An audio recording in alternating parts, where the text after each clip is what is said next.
The stagecoach door swung open on that bitter January morning, and Caleb Hartley's entire world shifted on its axis. He'd expected a sturdy frontier widow, someone weathered by prairie winds and hardship. Instead, stepping down onto the frozen Wyoming earth was a woman who made the crowd fall silent. Mei-Lin Zhao, slight and foreign, wrapped in a crimson scarf that seemed to bleed color into the colorless winter. Around him, the townspeople stared with naked hostility. Silas Brody spat tobacco juice into the snow. Mrs. Hendricks clutched her Bible tighter. Even the station master looked away, as if witnessing something shameful. Caleb felt every eye burning into his back, waiting for him to refuse her, to send her back east on the next coach.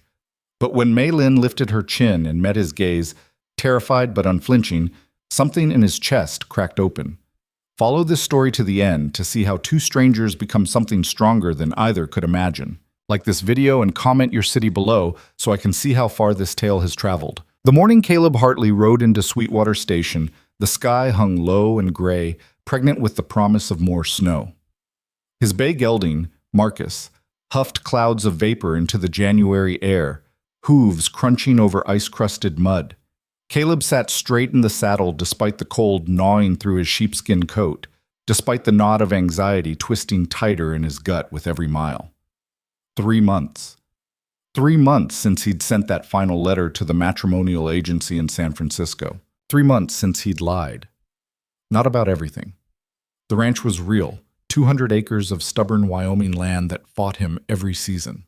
The loneliness was real too, so thick some nights he could taste it like dust.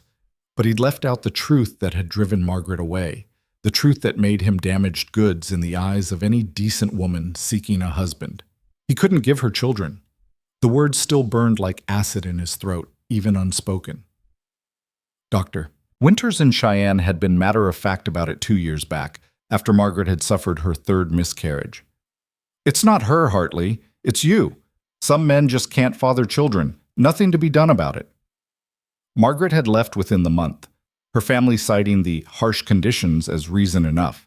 The truth stayed buried, whispered only in the darkest corners of Sweetwater saloons and sewing circles. Caleb Hartley was broken, incomplete, half a man. So when he'd written to the agency, he'd described his land, his livestock, his need for a capable partner to help run the ranch. He'd requested a widow, someone past childbearing years, someone who wouldn't ask questions about why his first marriage ended or why he never spoke of wanting sons. Someone who'd understand this was a practical arrangement, nothing more. The stagecoach was already at the station when he arrived, its team of horses steaming in the cold.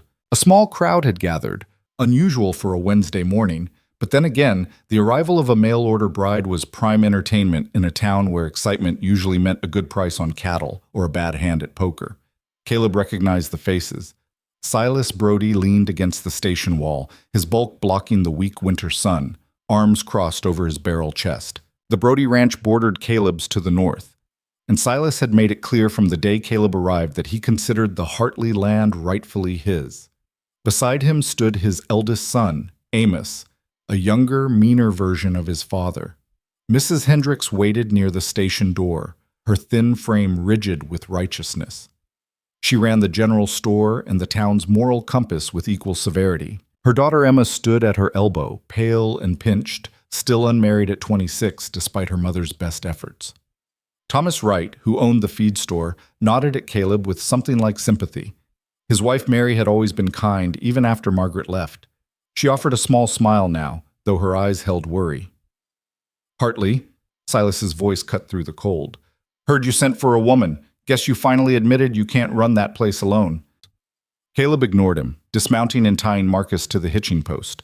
His hands trembled slightly, though whether from cold or nerves he couldn't say.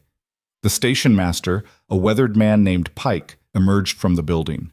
Coach is early. She'll be out in a minute. You ready for this, son? Ready as I'll be. Pike's expression was unreadable. Hope you know what you're doing. Before Caleb could respond, the stagecoach door opened. Time seemed to stretch and slow. Later, Caleb would remember every detail of that moment with crystal clarity. The way the weak sunlight caught on the crimson scarf, the collective intake of breath from the crowd, the sudden awful silence that fell like a hammer. The woman who stepped down from the coach wasn't the sturdy, middle-aged widow he'd expected. She was young, late 20s at most, and Chinese, slight enough that a strong wind might blow her over, with delicate features and dark eyes that widened as she took in the hostile faces surrounding her. She wore a traveling dress that had once been fine, but now showed the wear of a long journey, and that scarf, bright as blood against the snow, wrapped around her neck and shoulders. She carried a single carpet bag, clutching it like a shield. "Jesus Christ," Silas muttered, loud enough for everyone to hear. "That's your bride? A Chinaman's daughter?" Mrs. Hendricks made a sound of disgust. "Disgraceful. Absolutely disgraceful." The woman's eyes found Caleb's across the frozen yard. In them he saw terror barely held in check, exhaustion that went bone deep, and beneath it all a desperate, fragile hope that nearly broke his heart. She'd come so far. Across an ocean, across a continent, to this frozen nowhere town where people looked at her like she was something dirty they'd scraped off their boots. The agency had said her name was Meilin Zhao, that she was 27, widowed, capable with accounts and household management, that she spoke English well enough to get by. The letter had mentioned she was from San Francisco's Chinese community, but Caleb had assumed, foolishly, he now realized, that she'd be American-born, westernized enough to pass without comment. He'd been wrong. Every person in that yard expected him to refuse her, to send her back where she came from, to say there'd been some terrible mistake. But as Meilin stood there, alone and afraid in a hostile land, Caleb thought about loneliness, about being judged for things beyond your control, about desperate choices made in the dark of night when the silence grew too heavy to bear. He took off his hat and walked toward her. "Miss Zhao?" She nodded, the motion barely perceptible. Up close, he could see the fine tremor running through her, the way her knuckles had gone white where she gripped her bag. Her face was composed, but her eyes betrayed everything. "I'm Caleb Hartley." He held out his hand. "Welcome to Wyoming." For a heartbeat, she didn't move. Then, slowly, she shifted her bag to her left hand and placed her right in his. Her fingers were ice cold even through her thin gloves, small and delicate against his work-roughened palm. "Mr. Hartley," she said, her voice soft but clear, accented but understandable. "Thank you for meeting me." Behind them, Silas laughed, a harsh, ugly sound. "You can't be serious, Hartley. You're actually going through with this?" Caleb turned, still holding Meilin's hand. He made his voice flat, emotionless. "My business is my own, Brody. Always has been. Your business becomes the town's business when you bring someone like that into decent society." Mrs. Hendricks stepped forward, her face pinched with outrage.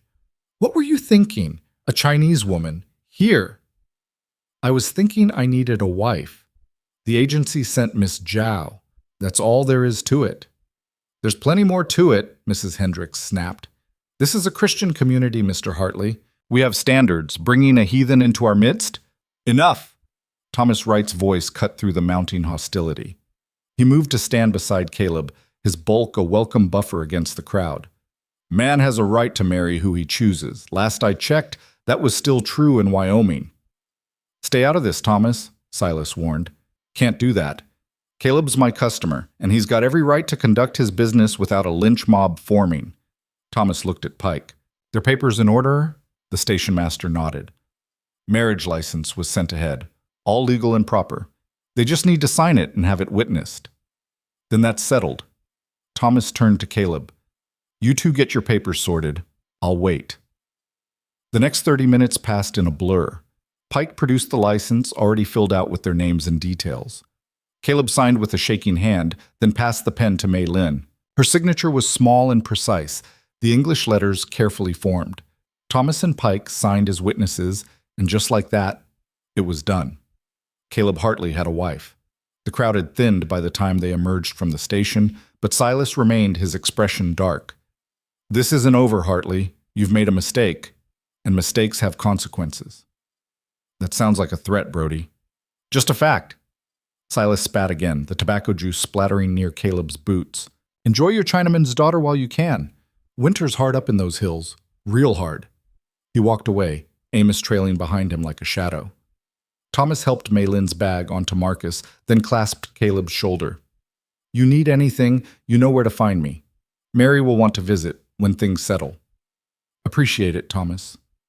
"One more thing. Thomas's voice dropped.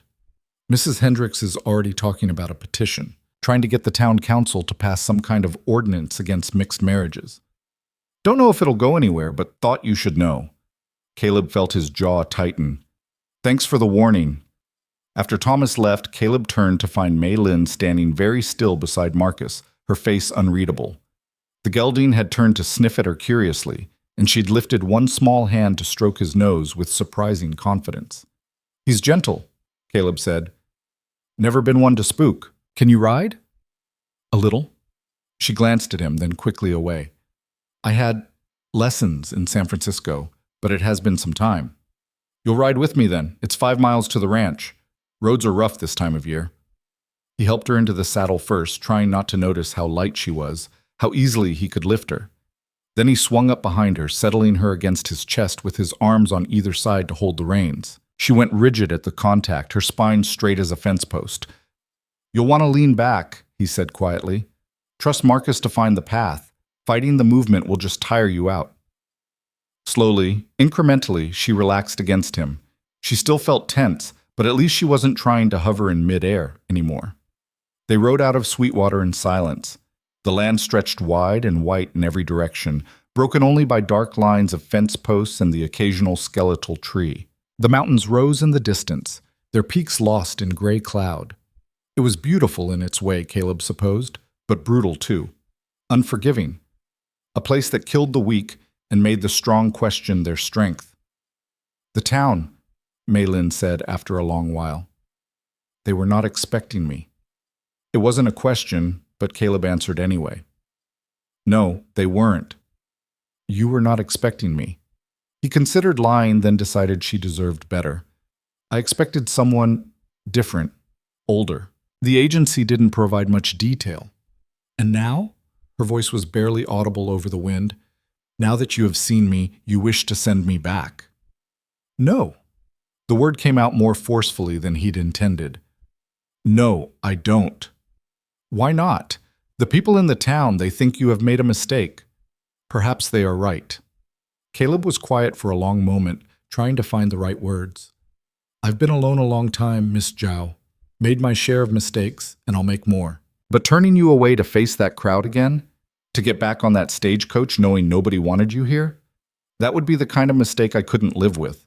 She turned her head slightly, enough that he could see her profile against the gray sky. You are kinder than I expected. I'm practical. I need help with the ranch, and you need a home. That's what we agreed to, isn't it? Yes. Something in her voice shifted, became smaller. That is what we agreed to. They fell silent again, and Caleb found himself aware of small things. The way her hair, pinned up beneath her scarf, smelled faintly of jasmine despite the long journey. The delicate curve of her neck, the way she'd stopped trembling and now sat almost naturally against him, swaying with Marcus's gait. He forced his mind back to practical matters. The ranch, the work waiting for them, the reality of what they'd both signed up for. The Hartley Ranch appeared as they crested the last hill, a low cabin of rough-hewn logs, a barn that leaned slightly to the east, a corral with rails that needed mending, and beyond it all, rolling pasture dotted with black cattle. Smoke rose from the cabin's chimney, courtesy of the fire Caleb had banked before leaving that morning. It wasn't much. Compared to the ranches back east or even the larger spreads in Wyoming, it was practically nothing. But it was his, every hard-won acre of it. Mei Lin said nothing as they approached, but Caleb felt her body tense again. He dismounted first, then helped her down. She stood in the yard, still clutching her carpetbag, looking at the cabin like it might bite her. It's not fancy, Caleb said, suddenly defensive, but it's solid. Roof doesn't leak, and the stove keeps it warm enough. There's a root cellar for storage, and the well's only 50 yards from the back door. It is fine. She turned to face him fully for the first time since leaving town. In the flat winter light, he could see the exhaustion etched into her features, the dark circles under her eyes. I did not expect fancy, Mr. Hartley. I expected survival. This is more than enough. Something about the way she said it, so matter-of-fact, so without self-pity, made Caleb's chest tighten. Let me show you inside. You'll want to rest, I imagine. Been a long journey. The cabin's interior was dim despite the fire, shadows gathering in the corners. Caleb had tried to clean before he left, but he could see it now through her eyes. The rough furniture he'd built himself, the lack of curtains at the windows, the stack of unwashed dishes by the basin. A bachelor's space, utilitarian and sparse. But Maylin didn't recoil.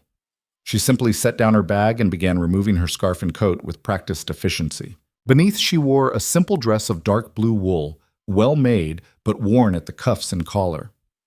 "The bedroom's through there," Caleb gestured to the door on the left. I can sleep in the barn until we figure out." "That will not be necessary." She met his eyes steadily.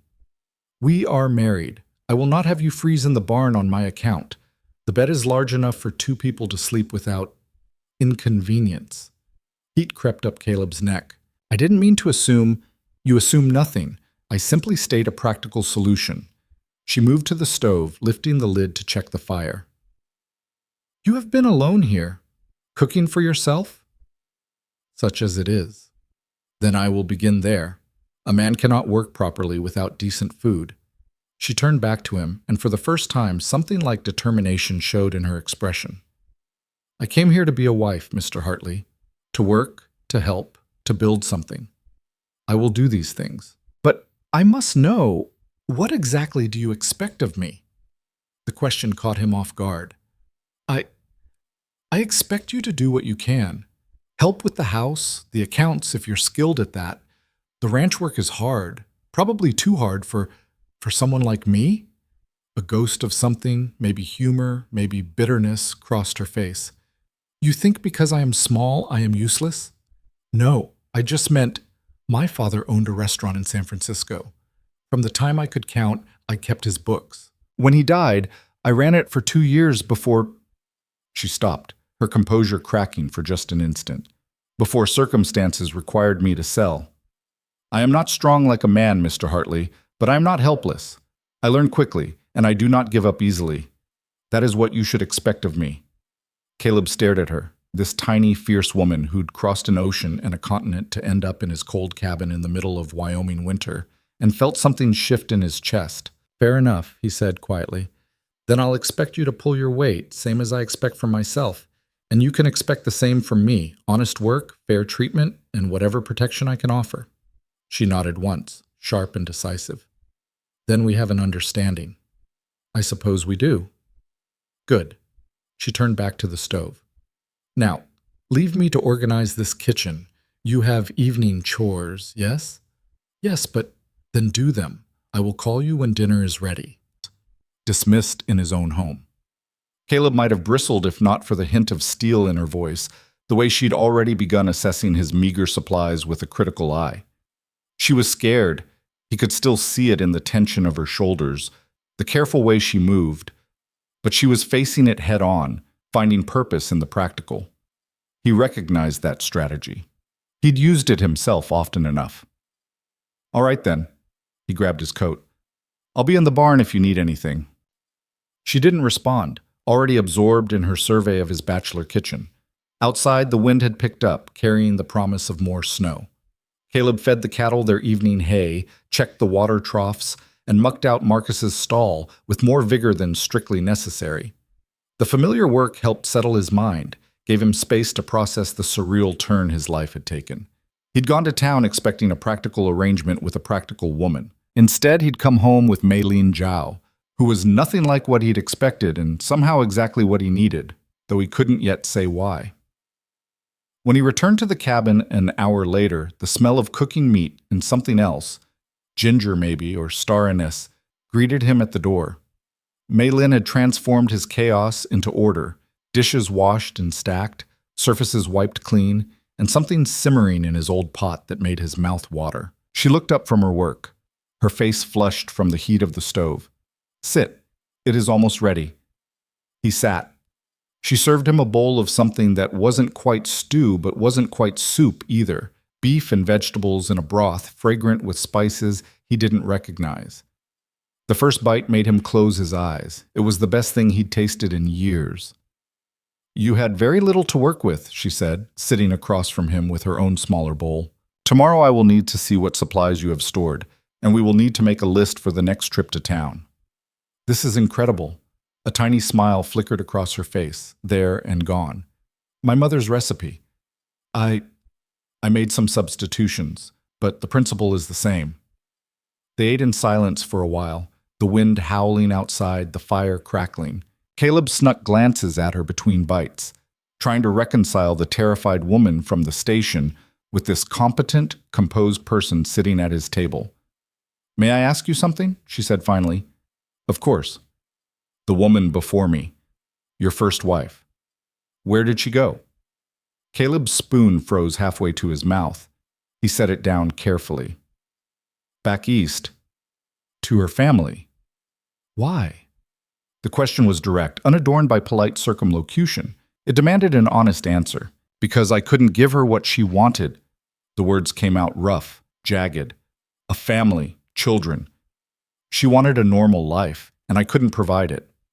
Mei Lin studied him across the table, her dark eyes unreadable. "And you think I want these things? Don't you? Most women do. Most women have the luxury of wanting." She set down her own spoon. "I came here to survive, Mr. Hartley. To build a life where I would not be at the mercy of men who saw me as less than human because of my face, my name, my heritage. If we can make this ranch succeed, if we can create something stable and safe, that is family enough for me." The relief that flooded through him was so intense it left him dizzy. "You mean that?" "I do not lie about practical matters. It wastes time." She stood, gathering their empty bowls. "I saw how the people in town looked at me today. At us. I am not foolish enough to think it will get easier. We will have to be strong together or we will not survive at all." She was right. Silas's threat echoed in Caleb's mind, along with Mrs. Hendricks's talk of petitions and ordinances. They'd made themselves targets the moment Mei Lin stepped off that stagecoach.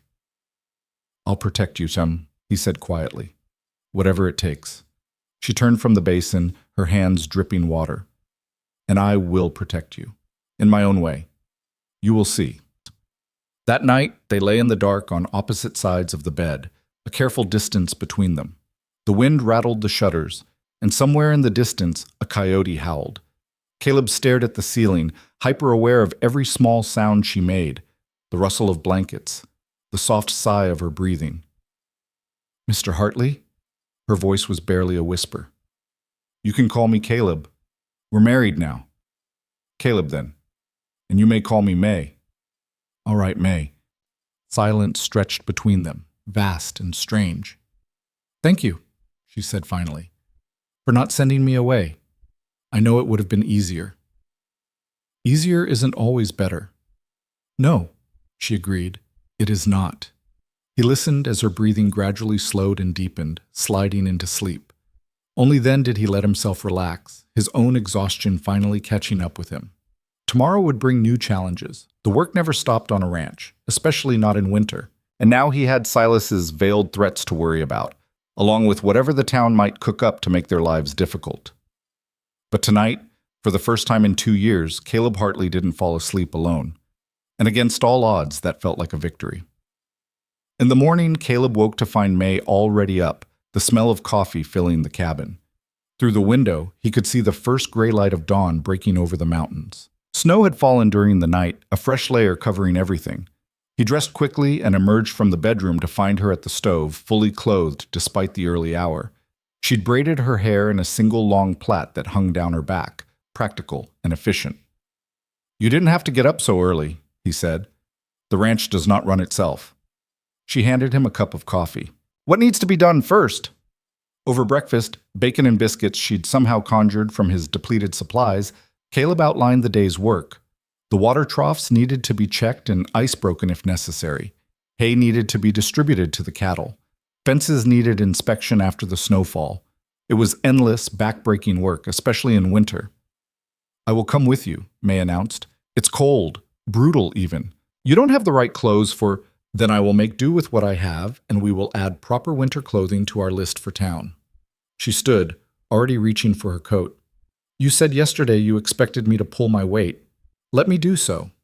Caleb couldn't argue with that logic, so he didn't try.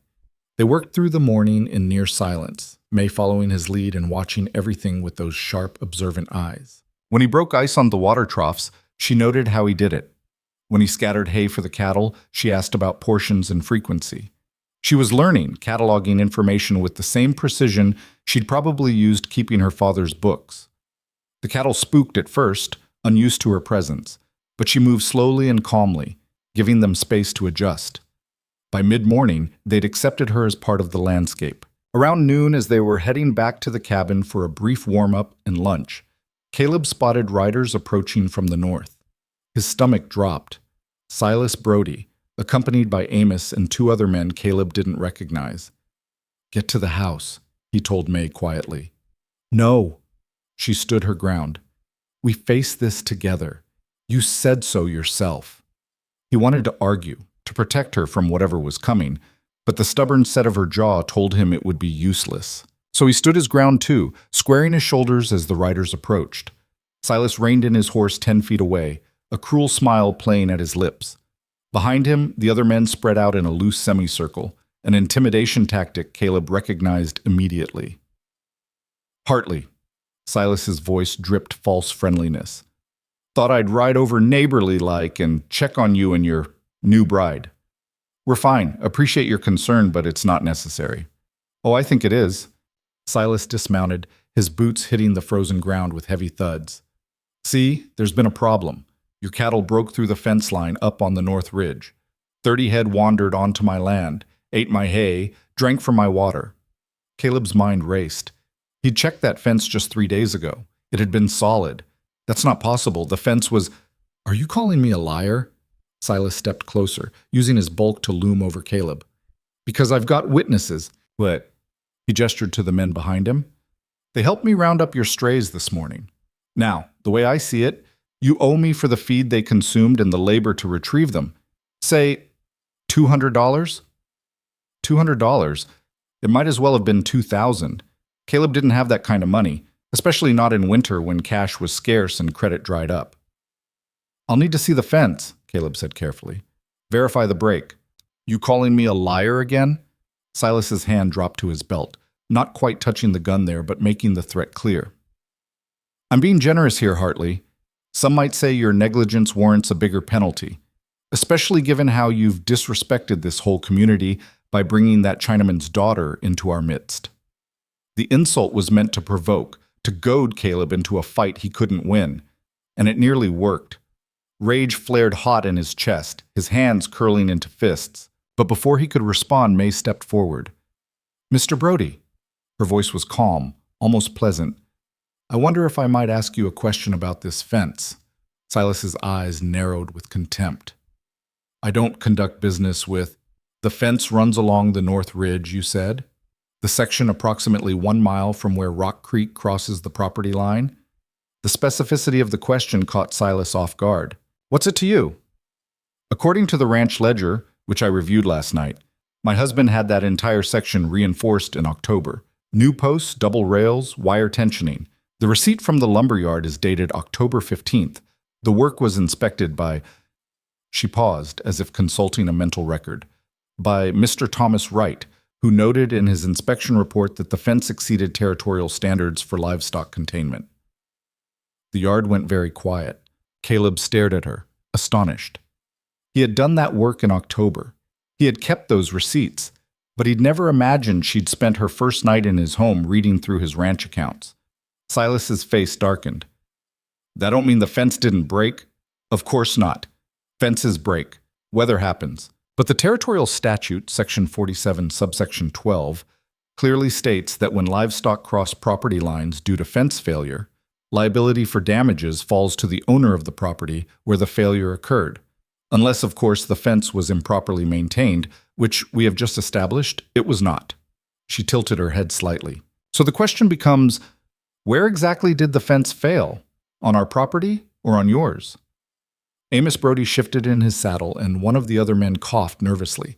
Silas's jaw worked like he was chewing rocks. "You think you're clever, woman?" "I think I am factual." May's voice never wavered. "I also think that if we ride to the North Ridge now, we will find the fence break occurred on your side of the property line, which would make this entire visit rather awkward for you." The silence that followed was absolute. Caleb found himself holding his breath, waiting for Silas to explode, to attack, to do something violent and irreversible. Instead, Silas remounted his horse with jerky, angry movements. "This isn't over," he spat. "Not by a long shot." "I expect it is not." May stood perfectly still, hands folded at her waist, back straight. "But the law is the law, Mr. Brody, and facts are facts. Good day." Silas wheeled his horse around and spurred it hard, his men scrambling to follow. They thundered away across the snow, leaving churned earth in their wake. Only when they disappeared over the ridge did May's composure crack. She swayed slightly, and Caleb caught her elbow to steady her. "How did you—" He couldn't even finish the question. "I told you. I kept my father's books for years. Numbers, laws, records, these things I understand. Men like him, they rely on intimidation because they expect ignorance. But I'm not ignorant." She looked up at him, and now he could see the fear she'd been hiding. "Was I correct? About the fence?" "I don't know yet, but I'm damn sure going to find out." They rode to the North Ridge after lunch, following the fence line until they found the break. Just as May had predicted, the failure was on Silas's side. 3 posts rotted through at the base, rails split and sagging. On Caleb's side, his October repairs stood solid. "He did this deliberately," Caleb said, staring at the damage. "Broke his own fence to create an excuse." "Perhaps. Or perhaps he simply saw an opportunity and tried to exploit it." May dismounted, examining the broken posts with a critical eye. "Either way, he will not succeed. Not with this method. He'll try something else." "Yes." She looked at him across the ruined fence. "That is why we must be smarter, faster, more thorough. That is how we survive." They spent the afternoon rounding up Caleb's scattered cattle, May working with surprising skill to guide the nervous animals back across the property line. She moved with patience and strategy, using the terrain and her own calm presence to redirect them rather than force. When they finally returned to the ranch as the sun was setting, Caleb felt exhausted but oddly energized. They'd faced Silas together and won, not through force or threats, but through facts and law and May's quick intelligence. That night, after another meal that made him question how he'd survived on his own cooking for so long, they sat by the fire while she mended one of his shirts and he worked on repairing a bridle. "In San Francisco," she said quietly, breaking the companionable silence, "there was a man, a merchant. After my father died, he offered to buy the restaurant. For a fair price," he said. Caleb kept working, sensing she needed to tell this story without interruption. "But the price was not just money. He wanted other things, things I would not give. So I refused. Then his price changed, became much lower. Other merchants, friends of his, stopped buying from me. Customers disappeared. The building inspector found violations that never existed before. Within 6 months, I had no choice but to sell. For almost nothing." Her hand stilled on the shirt. "That is when I wrote to the matrimonial agency. I had no family left, no protection, no future in that city. I thought perhaps on the frontier things would be different." "Are they?" Caleb asked gently. She considered this. "The prejudice is more honest here. In San Francisco it hid behind smiles and contracts. Here, it shows its face. That is better, I think. Easier to fight an enemy you can see. I'm sorry. For what he did to you. For what you lost. Do not be. It brought me here. And here, at least, I have a partner." She met his eyes across the firelight. "I do have a partner, yes?" "Yes," Caleb said firmly. "You do." The days that followed fell into a pattern. Up before dawn, chores through the morning, a brief respite at midday, more work until dusk, then evenings by the fire. May transformed the cabin bit by bit. Curtains appeared at the windows, rugs covered the cold floor, his shirts lost their missing buttons and frayed cuffs. She kept the books with meticulous care, noting every expense and receipt, finding efficiencies Caleb had never considered. And she learned the ranch, how to read the weather, how to judge the cattle's condition, where the best shelter was during storms, how to handle Marcus and the other horses. Caleb found himself teaching her things he'd learned through hard experience, and she absorbed it all with that same focused intensity she brought to everything. She never complained about the cold or the work or the isolation. She just persisted. 2 weeks after the confrontation with Silas, Thomas Wright made good on his promise, bringing Mary out to visit. May served them tea and small cakes she'd made from their limited supplies, and Mary's face lit up with genuine warmth. "Oh, my dear," she said to May, "these are wonderful. You must teach me the recipe." "It would be my honor, Mrs. Wright. Please call me Mary. We're neighbors now." She glanced at Caleb. "I wanted to warn you both. Mrs. Hendricks is making noise about that petition, trying to get enough signatures to present to the territorial legislature. Something about protecting community standards." Caleb felt his jaw tighten, but May simply nodded. "Thank you for telling us. We will be prepared." After the Wrights left, Caleb paced the cabin, angry energy churning in his gut. They can't do this. Can't just legislate people out of existence because they don't like the... They can try. May sat calmly at the table, her hands folded. But trying and succeeding are different things. Let them waste their energy on paper and meetings. We will waste ours on work and survival. In the end, the ranch will speak for itself. Her calm pragmatism grounded him, pulled him back from the edge of a useless rage. "How do you do that?" he asked. "Do what?" "Stay so calm, so focused. Doesn't any of this make you angry?" "Of course it does." For just an instant, something fierce flashed in her eyes. "I am furious every day, at every insult, every threat, every look of contempt. But anger without direction is just noise. So I focus it, channel it into work, into building something they cannot take from us. That is how I survive, Caleb. That has always been how I survive." He understood then that her strength wasn't the absence of fear or anger, but the discipline to use both as fuel rather than let them become destructive forces. "Teach me," he said. She smiled, small and genuine. "I am trying." As January turned to February, the worst of winter settled over Wyoming with brutal intensity. Temperatures plunged, snow drifted against the cabin walls, and every morning was a battle against frozen water and hungry cattle and cold that cut to the bone. But inside the cabin, something was changing. The awkwardness that had marked those first days was fading, replaced by an easy rhythm of partnership. They worked together seamlessly now, anticipating each other's needs, communicating in glances and gestures as often as words. And at night, the space between them in the bed had grown smaller, not through any deliberate choice, but through the natural drift of two people seeking warmth and comfort in the dark. Caleb found himself looking forward to evenings, to the sound of May's voice as she read aloud from the few books he owned, to the way firelight caught in her hair, to the rare smile that transformed her whole face when something amused her. He also found himself terrified of what he was beginning to feel, something far more complex than the practical partnership they'd agreed to, something that felt dangerously close to... No. He shut down that line of thinking. She'd made it clear what she wanted from this arrangement. Safety, stability, partnership. Not romance, not love. And he'd be a fool to mistake gratitude and companionship for anything else. But late one night in mid-February, as another storm howled outside and the cabin creaked under the wind's assault, May shifted in her sleep and her hand found his beneath the blankets. Her fingers intertwined with his, holding on as if he were an anchor in rough seas. And Caleb held on too, staring into the darkness, terrified and hopeful in equal measure.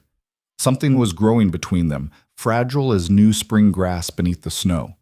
Whether it would survive the coming storms, both literal and figurative, remained to be seen. But for now, in this moment, they had each other. And against the vast, indifferent frontier that felt like enough. The morning the trouble truly began, Caleb woke to find the cabin colder than it should have been. The fire had died to nothing but ash, which was strange because May always banked it carefully before bed. He turned his head to find her side of the bed empty, the blankets already cool. He found her in the kitchen, hunched over the account ledger with a shawl wrapped around her shoulders and her breath misting in the frigid air. Her face was drawn, tight with worry he'd never seen before. "May, what's wrong?" She looked up, and in the gray dawn light filtering through the window, he saw exhaustion etched into her features. "We have a problem, a significant one." Caleb crossed to the table, his stomach already knotting with dread. "Show me." She turned the ledger so he could see the neat columns of figures, her finger tracing down to the bottom line. "I have been tracking our expenses against projected income through spring. The numbers do not balance. They never quite do in winter. Come spring, when we can sell. No. Her voice was firm. You are not understanding. We will not make it to spring, not with current reserves. Caleb stared at the numbers, watching them blur and refocus. She'd laid it all out with brutal clarity: feed costs, basic supplies, the loan payment due to the Territorial Bank in April, the money owed to the feed store. Against that, his pathetically small savings and the uncertain prospect of spring cattle sales. How short are we? $300. Perhaps more, depending on how harsh the rest of winter proves. She closed the ledger with quiet finality. I have looked at this from every angle, Caleb. Cut every possible expense. We cannot reduce feed without losing cattle. We cannot delay the loan payment without risking foreclosure. And we must eat. $300. It might as well have been $3,000. There has to be a way. Caleb's mind raced, grasping at solutions that dissolved the moment he examined them. I could take work in town, maybe at the lumber mill, and leave the ranch unattended? In winter? The cattle would die, and we would lose everything anyway. May stood, moving to restart the fire with practiced efficiency. There is one possibility. The Mercantile Society in Laramie is seeking bookkeepers for spring inventory season. The pay is good, and they provide lodging for workers who come from a distance. You're talking about leaving. I'm talking about survival. She struck the match, and flame caught on the kindling. 6 weeks of work would earn nearly $200. Combined with careful management here, it would be enough. The thought of her leaving, of returning to the isolation he'd known before she arrived, made Caleb's chest constrict painfully. But he forced himself to think practically, the way she'd taught him. When would you need to go? The position starts March 1st. I would need to leave in 10 days.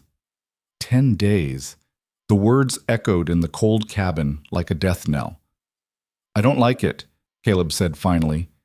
Laramie's 3 days' ride. You'd be alone, and after what happened with that merchant in San Francisco, I will not be alone. I will be in a city with laws and witnesses. Here we are isolated, vulnerable. She turned from the fire to face him. I do not like it either, Caleb, but I like the thought of losing this ranch even less. We agreed to do whatever necessary to build something lasting. This is necessary. She was right. He knew she was right. But that didn't make it easier to accept. Then I'll take you myself. Make sure the place is safe, the people trustworthy. You cannot afford 3 days away from the ranch. The cattle can survive 3 days. You're more important. The words came out before he could stop them, raw and honest. May went very still, her eyes searching his face. Am I? Yes. Caleb held her gaze. Whatever this started as, whatever we agreed to, you matter, May, to me, to this place. So I'll take you to Laramie and make damn sure you're safe before I leave you there. Something shifted in her expression, softened. All right, thank you. The fire began to crackle, pushing back the cold, and Caleb forced himself to move, to start the day's work even as his mind churned with worry. $300, 6 weeks apart. And underneath it all, the uncomfortable realization that somewhere along the way, this arrangement had stopped being merely practical and had become something he couldn't quite name, but was terrified to lose. The next 10 days passed too quickly. They worked with fierce determination, Caleb teaching May everything she'd need to know to help him manage the ranch when she returned. How to judge if a cow was sickening, how to distribute feed efficiently, how to read the sky for coming weather. She absorbed it all, filling a small notebook with observations and reminders in her precise handwriting. But there were moments, small and fleeting, when the business of ranch work fell away and something else emerged. Like the evening Caleb came in from mucking stalls to find May had heated water for a bath, an extravagance they usually couldn't afford. You work too hard, she said simply. This will help the soreness. Or the morning he woke early to find her already dressed, sitting at the window and watching the sunrise paint the mountains gold and pink. She didn't speak, but when he came to stand beside her, she leaned slightly into his shoulder, and they watched the light spread across the frozen land in silence. These moments felt stolen, precious, and Caleb hoarded them like a miser, even as he tried to convince himself they meant nothing. 5 days before May was scheduled to leave, Thomas Wright rode up to the ranch with news that made Caleb's blood run cold. Silas filed a grievance with the Territorial Land Office, Thomas said, his face grim. claims your northern boundary marker is placed incorrectly, that you've been grazing cattle on what's rightfully his land for the past 2 years. That's insane. The survey was done when I bought the place. Everything documented. I know. But Silas has money for lawyers, and he's got the ear of certain officials in Cheyenne. The land office is sending an inspector out next month to resurvey the boundary. May appeared in the cabin doorway, drying her hands on her apron. And if the inspector rules in Mr. Brody's favor? Then Caleb loses roughly 40 acres of his best grazing land and possibly gets fined for trespass. Thomas shook his head. I've seen Silas do this before, to a homesteader south of town. Disputed the boundary, paid off the inspector, and the poor bastard lost half his claim. Had to sell the rest just to pay the legal fees. Caleb felt the trap closing around him. How much would fighting this cost? More than you have. Even with an honest inspector, you'd need a surveyor, legal counsel, documentation fees. Thomas's expression was sympathetic. I'm sorry, Caleb. Silas has been planning this for a while. He wants your land, and he's patient enough to squeeze until you can't fight anymore. After Thomas left, Caleb stood in the yard, staring at the northern ridge where 40 acres of prime grazing land rolled away toward Brody property. Land he'd worked, improved, built fences on.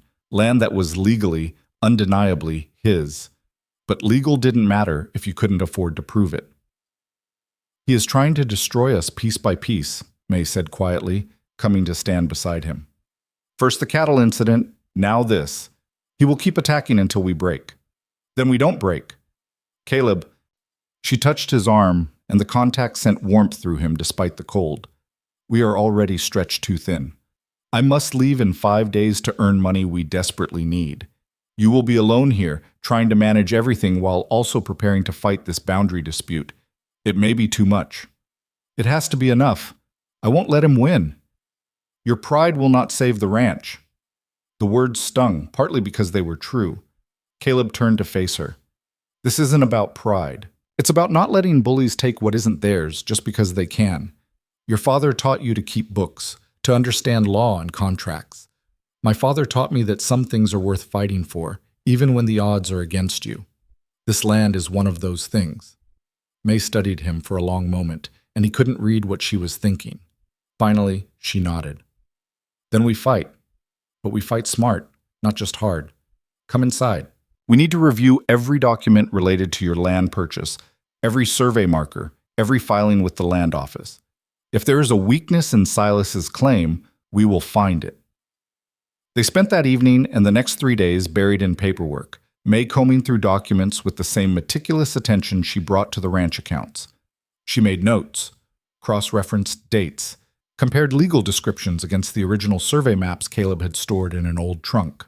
Here, she said on the third night, tapping a faded document. This is the original territorial survey from 1878, before any of this land was parceled for sale. The creek bed is listed as the natural boundary between survey sections. Your deed references this survey.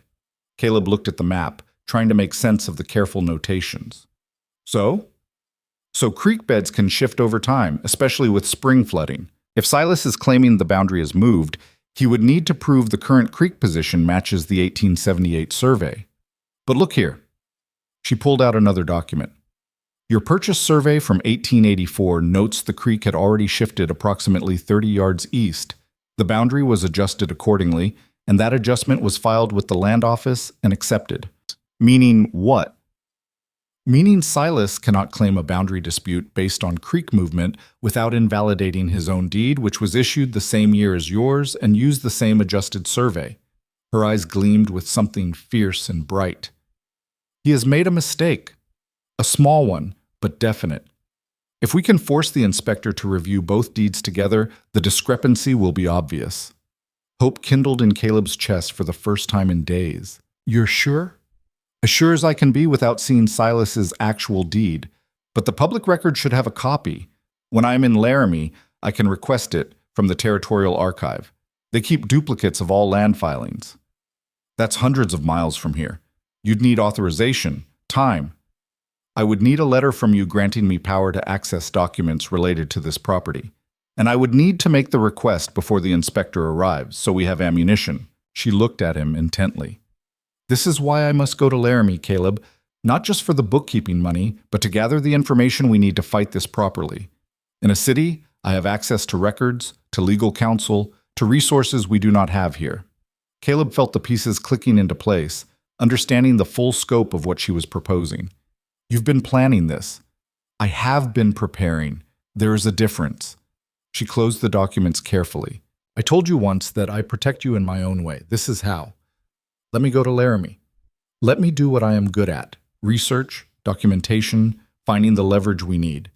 You stay here and do what you are good at, keeping this ranch alive. Together, we can defeat him. Looking at her across the table, her face illuminated by lamplight and determination, Caleb felt something crack open in his chest.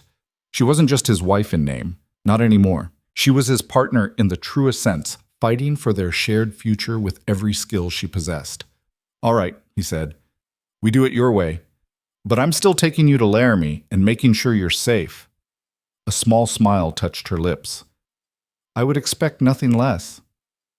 The day before they were to leave, Caleb rode into Sweetwater for final supplies. The town was busier than usual, wagons crowding the main street despite the cold. He hitched Marcus outside Wright's feed store and went inside, trying to ignore the stares that followed him. Thomas was behind the counter, tallying an order. He looked up when Caleb entered, his expression darkening immediately.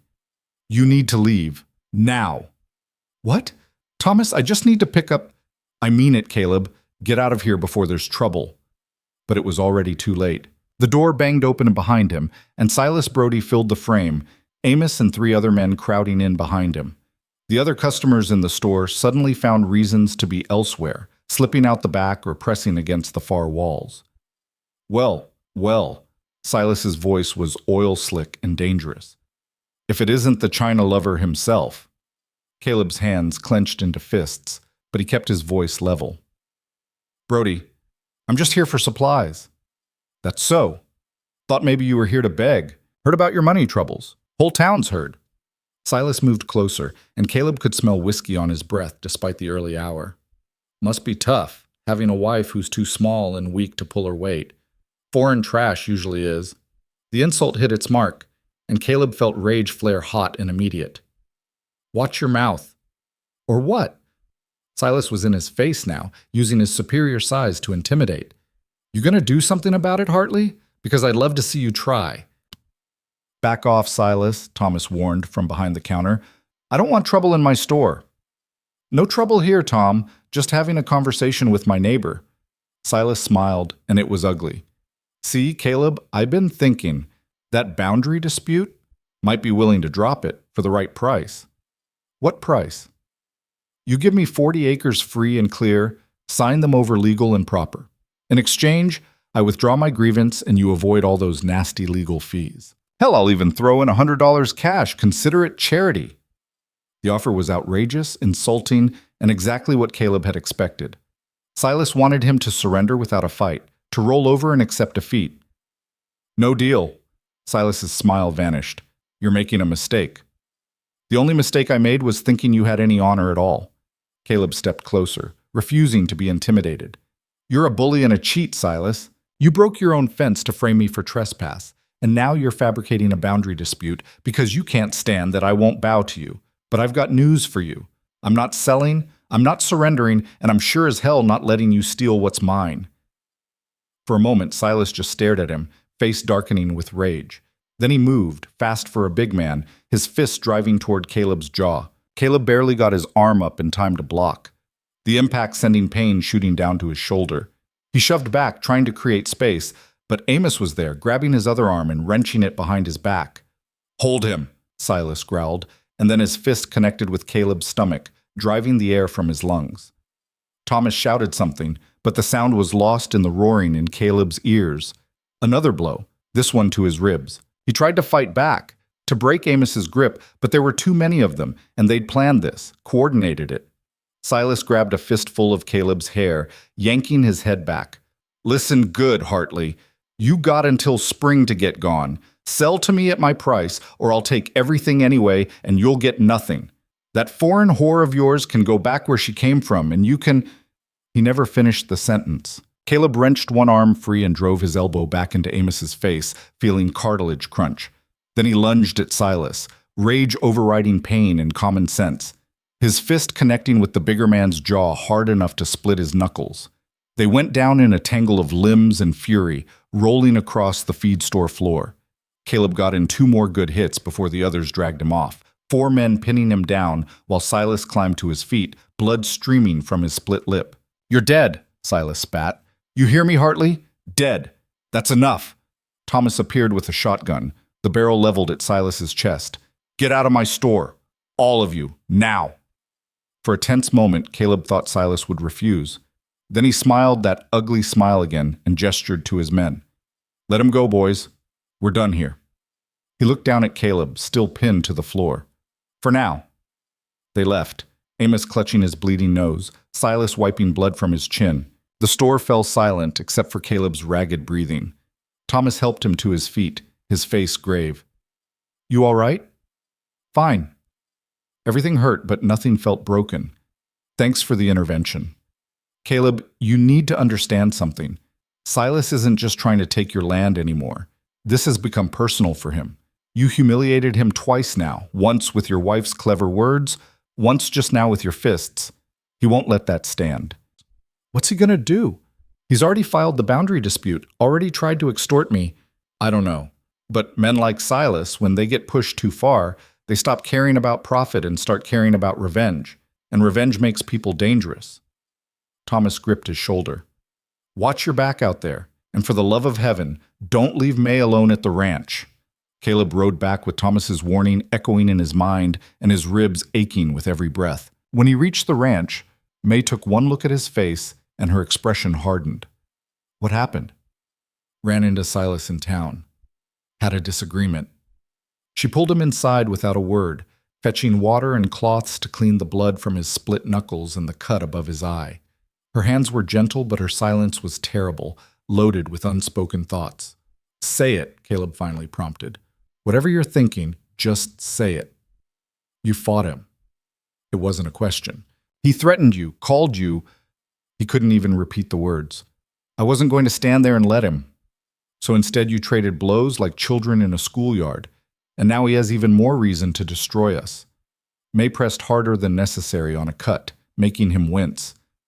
"Your pride may feel satisfied, but has it made us safer? Has it protected the ranch?"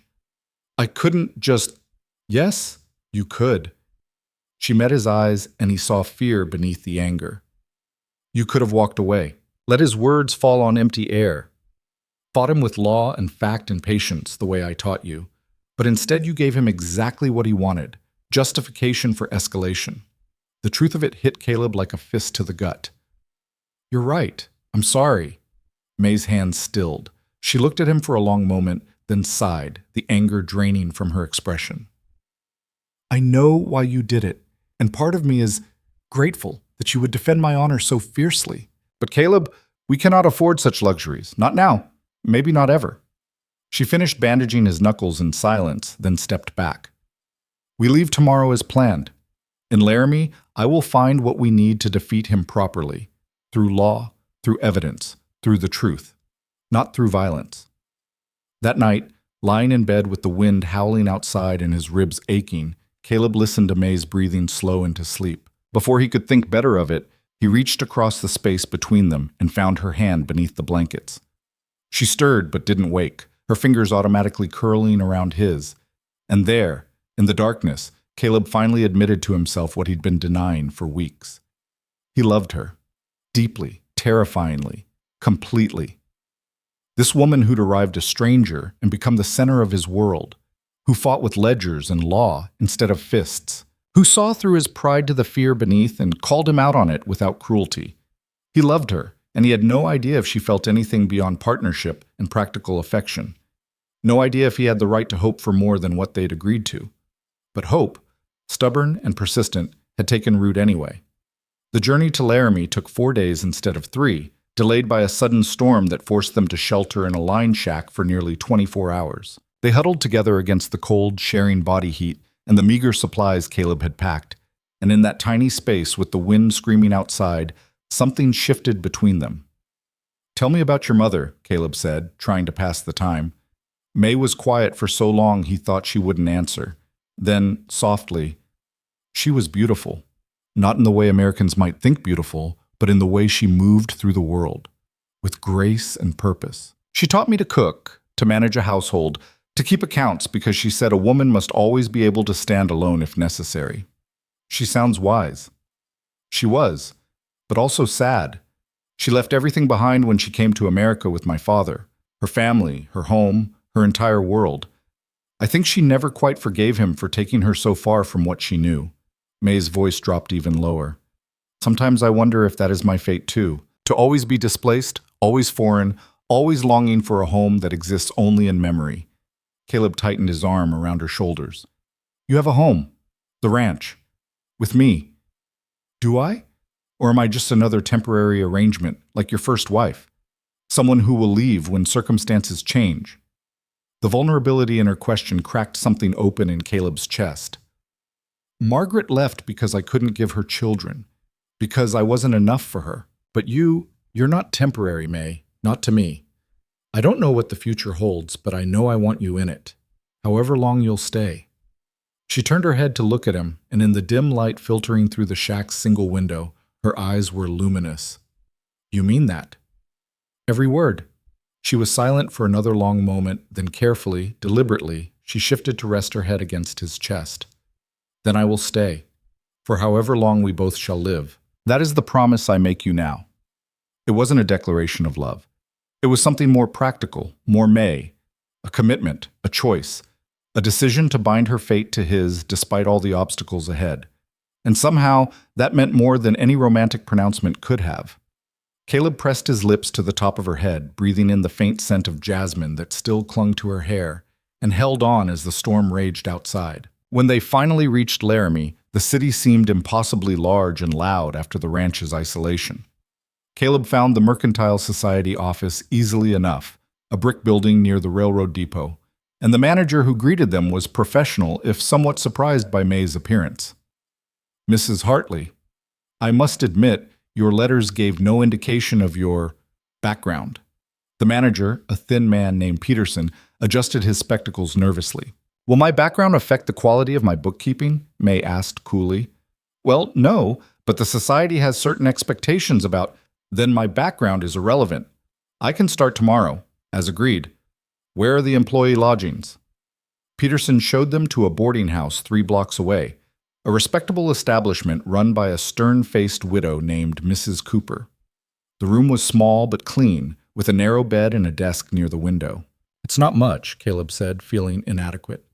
It is enough. And I will only be here 6 weeks. May set down her bag and turned to face him. You should leave soon before dark. The ranch needs you. May, I will be fine, Caleb. Truly.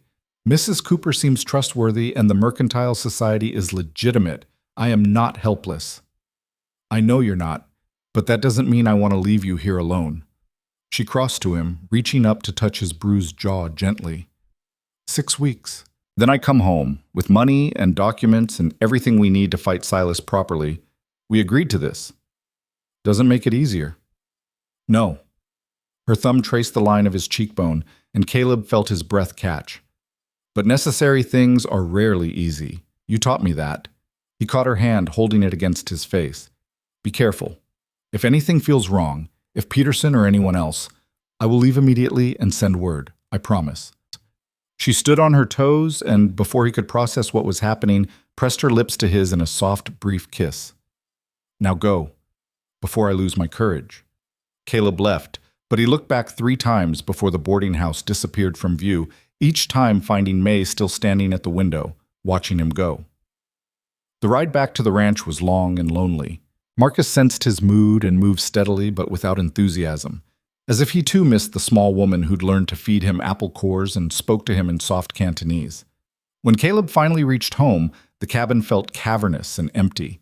He built up the fire, heated soup that tasted like sawdust, and sat at the table staring at May's neat handwriting in the account ledger until the words blurred. 6 weeks. He could survive 6 weeks alone. He'd done it for 2 years before she came. But that was before he'd known what it felt like to have someone waiting when he came in from the cold. Before he'd grown used to her quiet presence, her sharp observations, her way of making even the hardest days bearable. The first week passed slowly.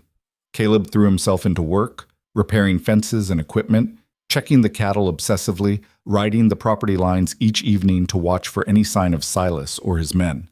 Everything was quiet. Too quiet. On the 8th day, Thomas Wright rode up with mail. "Letter came for you, from Laramie." Caleb tore it open, his heart hammering. May's handwriting was as precise as ever, the words businesslike and efficient. She'd settled into the work at the Mercantile Society. Peterson had proven demanding but fair. She'd filed the request for land records at the Territorial Archive and expected results within 2 weeks. The boarding house was adequate. She was eating properly and staying warm. At the very bottom, in smaller script, she'd added, "The city is loud and crowded. I find myself missing the silence of our mornings. Take care of yourself. M." Caleb read those 2 sentences over and over until he had them memorized. She missed him. Not the ranch, not just the work, but specifically their mornings together. It was such a small admission, but it carried him through another week. On day 15, everything changed. Caleb was in the barn when he heard horses, multiple riders, moving fast. He grabbed his rifle and stepped outside just as 5 men crested the ridge. Silas, Amos, and 3 others he didn't recognize. They stopped 50 yards from the cabin, making no move to approach further. Silas just sat there on his big roan gelding, staring at Caleb with an expression of cold satisfaction. "Where's your foreign bride, Hartley? Heard she ran off to the city? Couldn't take frontier life?" "She'll be back." "What do you want, Brody?" "Just came to deliver some news." "The territorial inspector?" "He's coming earlier than expected. Week from tomorrow. And I've got it on good authority he's very sympathetic to concerns about boundary encroachment." Silas's smile was vicious. "Better get your affairs in order. That 40 acres is as good as mine, and once you lose that grazing land, you won't be able to support your herd. You'll be done by summer." "We'll see about that." "No, Hartley, you'll see. I'll make sure of it." Silas wheeled his horse around. "Oh, and one more thing. Heard your wife's in Laramie. Pretty woman like that, alone in a big city. A lot of things could happen. A lot of dangerous people in Laramie. Be a shame if something unfortunate occurred." The threat was unmistakable, and Caleb's blood turned to ice. "You touch her, and You'll what?" "You're here and she's there. 3 days away at least. Anything could happen in 3 days." Silas laughed, and the sound echoed across the empty land like a death sentence. "Tick-tock, Hartley. Time's running out." They rode away, leaving Caleb standing in the yard with his rifle and his rage and his absolute bone-deep terror for May's safety. He had 8 days before the inspector arrived, 3 days to reach Laramie. If he left now, he might be able to warn her, protect her, bring her home before Silas could act on his veiled threat. But if he left the ranch, Silas might strike here instead. Burn the cabin, scatter the cattle, destroy everything they'd built. The trap was perfect. Silas had maneuvered him into an impossible choice: protect May or protect the ranch, save his wife or save their future. Caleb stood in the yard as the sun set, the weight of the decision crushing down on him, and for the first time since May had stepped off that stagecoach, he felt truly helpless. Then he looked at the cabin, at the curtains she'd hung, and the wood she'd helped him stack, and the life they'd started building together, and he knew there was only one choice he could live with. He began saddling Marcus in the dark, moving with grim determination. The ranch could survive a week without him. Equipment could be replaced, cattle recovered, damage repaired. But May was irreplaceable. And if Silas thought he could threaten her without consequences, he was about to learn just how far Caleb Hartley was willing to go to protect the woman he loved. Caleb rode through the night, pushing Marcus harder than he should have, but unable to slow down. Every mile that passed felt like a countdown, Silas's threat echoing in his mind with the rhythm of hoofbeats. A lot of things could happen. A lot of dangerous people in Laramie. The words twisted in his gut like a knife, sharpening his fear into something cold and focused. He stopped only twice in the first 24 hours, letting Marcus drink and rest while he paced and calculated. If he maintained this pace, he could reach Laramie by tomorrow evening. That would give him time to find May, make sure she was safe, and maybe, if fortune favored them, get back to the ranch before the inspector arrived. Maybe. The word tasted like ash. Dawn broke gray and cold over the prairie, and Caleb was already 10 miles past the way station where he'd planned to sleep. His eyes burned with exhaustion. His body ached from the saddle, but he couldn't stop. Wouldn't stop. Not when May might be in danger. He thought about the kiss she'd given him before he left Laramie. Brief and soft. Barely more than a brush of lips. But it had burned itself into his memory with the permanence of a brand. He thought about the way she'd looked standing at that window, small and determined, watching him ride away. The way she'd promised to come home in 6 weeks. 6 weeks. He'd barely survived 2. The second night he did stop, collapsing in a grove of cottonwoods with Marcus tied nearby. He meant to rest for an hour, maybe 2. Instead, he woke with a start to find dawn breaking again, his body having claimed the sleep it desperately needed despite his mind's protests. He cursed and scrambled up, his joints protesting, and was back in the saddle within minutes. Laramie appeared on the horizon just as the sun began its descent on the 3rd day. Caleb had never been so grateful to see civilization in his life. He pushed Marcus into a final trot, the gelding responding despite his obvious exhaustion, and they clattered into the city as lamps were being lit in windows and businesses were closing for the evening. The boarding house looked exactly as he remembered. Neat, respectable, utterly ordinary. Caleb tied Marcus to the hitching post and took the front steps 2 at a time, his heart hammering against his ribs. Mrs. Cooper answered his knock, her stern face creasing with disapproval at his disheveled appearance. Yes? I'm Caleb Hartley. My wife, May Lynn. Is she here? Is she safe? Something in his voice must have conveyed his desperation because Mrs. Cooper's expression softened fractionally. Mrs. Hartley is in her room, 3rd floor, 2nd door on the right. And Mr. Hartley? Your wife is perfectly well. Whatever emergency you've imagined, I assure you she's been quite safe here. Relief hit him so hard his knees nearly buckled. Thank you. Thank you. He climbed the stairs, forcing himself not to run, and knocked on the 2nd door. Silence, then footsteps, and then the door opened and May stood there, her eyes widening in shock. Caleb, what are you... He pulled her into his arms before she could finish, holding her tight enough that she made a small sound of surprise. She was warm and solid and safe, and the terror that had driven him across 300 miles finally began to loosen its grip on his chest. You're all right, he breathed into her hair. You're all right. Of course I am all right. Her hands came up to grip his coat, steadying herself. Caleb, what happened? Why are you here? He pulled back enough to look at her, drinking in the sight of her face, confirming that she was truly unhurt. Silas came to the ranch, made threats. About you. Said things could happen to you here in the city, and I had to make sure... Understanding dawned in her eyes, followed quickly by something else. Warmth. Tenderness. She cupped his face in her small hands, her thumbs brushing over his wind-burned cheeks. You rode for 3 days because you were worried about me. I rode because I love you. The words came out raw and unplanned, stripped of any attempt at eloquence. I love you, May. I think I have for weeks now, maybe longer. And the thought of anything happening to you, of Silas or anyone else hurting you because of me, I couldn't bear it. So yes, I rode for 3 days. I'd ride for 300 more if it meant keeping you safe. She stared at him, her expression unreadable, and Caleb's heart sank. He'd said too much, pushed too hard, admitted feelings she might not share. Then she kissed him. Not the brief, almost chaste kiss from before, but something deeper, fierce, and claiming. Her fingers threaded through his hair, pulling him down to her level, and Caleb wrapped his arms around her waist and kissed her back with all the fear and relief and love churning in his chest. When they finally broke apart, both breathing hard, May's eyes were bright with unshed tears. You foolish man, she whispered. The ranch. The inspector comes in days. You said so in your letter. You cannot be here. You should not have come. I had to. I know. She pressed her forehead to his chest. I know, and I love you for it. I love you, Caleb Hartley. I think perhaps I have loved you since that morning you stood your ground against Silas with nothing but my words to defend you. Maybe even before that, when you helped me down from that stagecoach and did not send me away despite the whole town willing you to do so. The confession broke something open inside him, released something he hadn't known he was holding back. He kissed her again, softer this time, savoring rather than desperate. Come home with me, he said against her lips. Now. Tonight.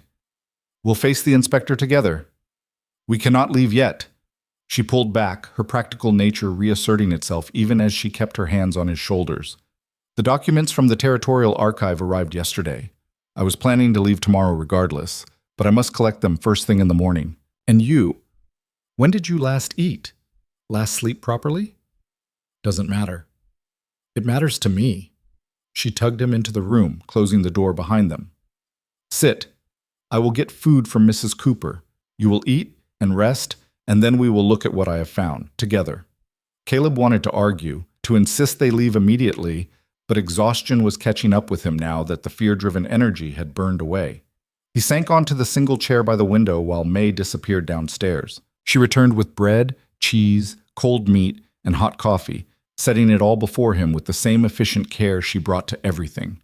He ate mechanically, not tasting much, while she sat on the edge of the bed and watched him with those dark, perceptive eyes. How bad was the threat? She asked quietly. What exactly did Silas say? Caleb told her everything, including the timeline for the inspector's arrival and Silas's cruel certainty that he'd already won. May listened without interrupting, her face growing more thoughtful with each detail. He wanted you to come here, she said when he finished. The threat was designed to draw you away from the ranch. While you are gone, he can do anything. Move boundary markers, tamper with fences, create evidence of encroachment. The inspector arrives to find you absent, and Silas ready with carefully prepared proof of his claims. The truth of it settled over Caleb like a weight. I walked right into his trap. You chose to protect me. That is not weakness, Caleb. It is love. She stood, moving to a small trunk in the corner. But Silas made a mistake in his cleverness. He assumed I had found nothing here, that I was merely earning money for us to survive. He does not know what I discovered. She pulled out a leather portfolio and brought it to the table, laying it open. Inside were documents, carefully organized and annotated in her precise handwriting. Survey maps, deed records, correspondence between territorial offices, legal precedents. This, she said, tapping one aged document, is Silas Brody's original deed from 1884. I requested it from the archive under your power of attorney, claiming need to verify our shared boundary. What I found is remarkable. Caleb leaned closer, trying to make sense of the legal language and property descriptions. Here, May pointed to a specific passage. His deed references the territorial survey from 1878, the same one yours does. But look at the boundary description. It says the western edge of his property runs along the creek bed as it existed at time of survey. Do you see the problem? No? Your deed says the boundary was adjusted in 1884 to account for creek movement. His deed makes no such adjustment. It still references the 1878 creek position. She pulled out another document. I found the original surveyor's notes from 1884. Both properties were surveyed the same week by the same surveyor, Thomas McKenna. McKenna noted the creek shift and adjusted the boundary accordingly for your parcel. But Brody's deed was filed first, before McKenna completed his full report. Understanding began to dawn. So Silas's deed is based on outdated information. Precisely. When the land office accepted your deed with the adjusted boundary, they effectively superseded Brody's claim to the disputed area. The problem is that no one caught the discrepancy because the two deeds were filed in different county offices and later consolidated. The error has existed for nearly 3 years, invisible unless someone directly compared both documents. Can we prove this to the inspector? Better. May's smile was sharp and satisfied. I found McKenna. He retired to Laramie 2 years ago. Yesterday I visited him and explained the situation. He remembered the survey clearly and was horrified to learn his work had been misrepresented. He has agreed to testify, and he provided this. She produced a final document, signed and notarized. Caleb recognized it as an affidavit, though he couldn't parse all the legal language. McKenna swears that he clearly marked the adjusted boundary on both parcels and submitted his full report to the land office. If his report shows the same boundary that appears on your deed, then Brody's claim is fraudulent. The boundary was never in dispute. His deed was simply filed with incomplete information. Caleb stared at the documents, at the careful paper trail May had constructed in just 2 weeks, and felt something like awe. You did this. All of this. I told you I would protect you in my own way. She began gathering the papers back into the portfolio. McKenna has agreed to meet us at the ranch before the inspector arrives. With his testimony and these documents, Silas cannot win. The truth is too well documented. May. Caleb caught her hand, stopping her efficient movements. I don't know what to say. Thank you doesn't even begin to cover. Then do not say anything. She laced her fingers through his. We are partners, yes? What helps you helps us both. What protects the ranch protects our future. This is simply me keeping my part of our bargain. Our bargain changed a long time ago. Yes. Her expression softened. It did. They spent the night in that small room, Caleb sleeping fitfully in the chair while May took the bed, both too aware of propriety and Mrs. Cooper's strict rules to do otherwise. But when nightmares of burning cabins and scattered cattle jerked him awake in the dark hours before dawn, May was there, her hand finding his in the darkness, her quiet presence enough to settle his racing heart. At first light, they collected the final documents from the Territorial Archive, settled May's account with the Mercantile Society, and said goodbye to Mrs. Cooper. Peterson seemed almost sorry to see May go, grudgingly admitting she'd been the most efficient bookkeeper he'd employed in years. If you ever need work again, Mrs. Hartley, you'll have a place here, he said, which was high praise from a man who never offered compliments. Thank you, Mr. Peterson, but I have work waiting for me at home. They rode out of Laramie before noon, May seated in front of Caleb on Marcus as she had been that first day. But everything was different now. Then, they'd been strangers bound by legal contract and mutual need. Now, she leaned back against his chest with comfortable familiarity, and when he tightened his arm around her waist, she covered his hand with hers. Tell me honestly, she said as the city disappeared behind them. How bad is the situation at the ranch? I left early. Cattle were fed through yesterday, but they'll be getting hungry by now. Water troughs probably need breaking. The fire will have gone out, so the cabin will be cold. He paused. And I have no idea if Silas has already been there, doing whatever damage he planned. Then we ride fast and deal with whatever we find. She glanced back at him, and despite the worry in her eyes, she smiled. Together. They made good time, stopping only when Marcus needed rest and pushing on through the gathering dusk. Caleb kept expecting to feel the exhaustion of the past days catch up with him, but May's presence seemed to renew his energy, give him strength he didn't know he possessed. On the second day, as they crested a familiar ridge and the ranch came into view below, Caleb's heart sank. Even from this distance, he could see something was wrong. The cabin door hung open, dark against the weathered logs. The corral gate swung loose on its hinges, and in the pasture beyond, the cattle were scattered far more widely than they should have been. Oh no, May breathed. They rode down in grim silence. The damage became clear as they approached. The cabin had been ransacked, furniture overturned, dishes smashed, the stove cold and dark. Someone had gone through their belongings with deliberate malice, destroying May's careful organization, scattering papers and supplies across the floor.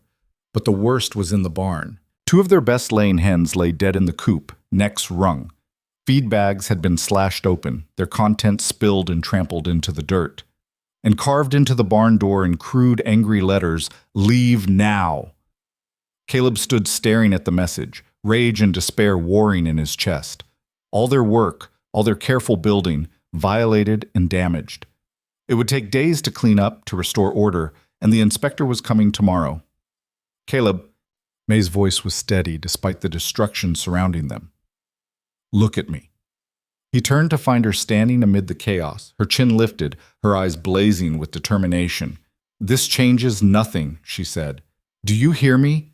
Silas thought this would break us, send us running, but all he has done is destroy things that can be replaced. The land is still ours. The documents I brought are still valid. McKenna will still testify. We still have the truth on our side. But the inspector will see this mess, this chaos, then we clean it. Now, tonight. We work until dawn if we must, and we make this place presentable. She began rolling up her sleeves. You check the cattle, make sure none are injured or missing. I will restore order to the cabin. We meet back here in 2 hours and assess what else needs doing. Caleb wanted to argue, to rail against the unfairness of it all, but her fierce certainty cut through his despair. She was right. This was just another challenge, just another obstacle to overcome. They'd faced worse together. All right, he said. 2 hours. They worked with grim efficiency, May inside making the cabin habitable again while Caleb rounded up the scattered cattle and checked them for injuries. He found 3 with minor cuts, likely from being chased through brush, but nothing serious. The water troughs had indeed frozen over, and he spent precious time breaking ice and refilling them from the well. When he returned to the cabin, the transformation was remarkable. May had swept away the broken dishes, righted the furniture, rebuilt the fire until warmth filled the space. The destroyed items had been gathered and set aside, but what remained was organized and clean, as if the violation had never occurred. She stood at the stove, heating soup, and when she saw him, exhaustion showed through her determined facade for just an instant. "The cattle?" she asked. "3 hurt, none serious. They'll survive." He moved to stand beside her, looking at what she'd accomplished. "May, this is incredible. How did you, I simply put one thing right, then another, then another. Eventually, the chaos becomes order." She ladled soup into bowls. "The barn still needs attention, but we can address that in the morning before the inspector arrives. McKenna sent word he will be here by noon." They ate standing up, too tired to sit, and then worked for another hour cleaning the barn and repairing the worst of the damage. By midnight, they'd done all they could. The ranch wouldn't win any beauty contests, but it looked functional, maintained, legitimate. Caleb collapsed into bed fully clothed, and May did the same beside him. For a moment they just lay there, staring at the ceiling, the magnitude of the coming day settling over them. "What if it's not enough?" Caleb asked quietly. "What if, despite everything, the inspector sides with Silas anyway?" May rolled onto her side to face him. "Then we appeal. We fight. We refuse to surrender. But Caleb, I do not think it will come to that. We have facts, documents, expert testimony. Silas has only lies and intimidation.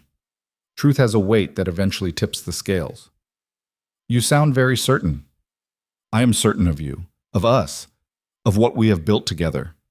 She reached out and found his hand in the darkness. "Whatever happens tomorrow, we face it as partners. That is all that matters." Caleb brought her hand to his lips, kissing her knuckles gently. "I love you." "I love you too. Now sleep. Tomorrow we need to be sharp." But sleep was elusive. Caleb drifted in and out of anxious dreams, waking repeatedly to check the window for dawn, for approaching riders, for any sign of what the new day would bring. When morning finally came, gray and cold but blessedly clear, they rose and prepared. May made coffee and a simple breakfast while Caleb did a final check of the property. Everything was as ready as it could be. McKenna arrived first, just before noon as promised. He was a weathered man in his 60s with sharp eyes and the careful posture of someone who'd spent decades bent over surveying equipment. "Mrs. Hartley." He tipped his hat to May. "Mr. Hartley, I've brought my original survey notes and equipment. When this inspector arrives, we'll settle this matter once and for all." Less than an hour later, the inspector appeared, a thin, officious man named Crowley, accompanied by Silas Brody, Amos, and 2 other men Caleb recognized from the feed store attack. Silas's face was smug, confident, certain of victory. His expression faltered when he saw McKenna standing beside Caleb. "Inspector Crowley," Caleb said formally. "Thank you for coming. This is Thomas McKenna, the surveyor who originally marked these property lines in 1884. Crowley dismounted, his expression neutral. "Mr. Brody indicated this would be a simple matter of verifying encroachment. I wasn't informed there would be conflicting testimony." "That's because there is no conflicting testimony," Silas blustered. "Just Hartley trying to complicate matters. The boundary is clear. Hartley's cattle have been grazing on my land for years." "Then let us examine the evidence." McKenna's voice was calm and authoritative. "Inspector, I have here my original survey notes from August 1884, as well as the territorial maps that were filed with the land office. I also have correspondence documenting the creek movement that necessitated boundary adjustment. For the next 2 hours, they walked the property line. McKenna pointed out original survey markers, still visible if you knew where to look. He showed how the creek had shifted, demonstrated the logic of the boundary adjustment, and presented documentation that made Silas's claims increasingly hollow. May stood beside Caleb throughout, the portfolio of documents at the ready, providing information whenever McKenna needed corroboration. She was brilliant, Caleb thought with fierce pride, calm, precise, unshakable in her facts.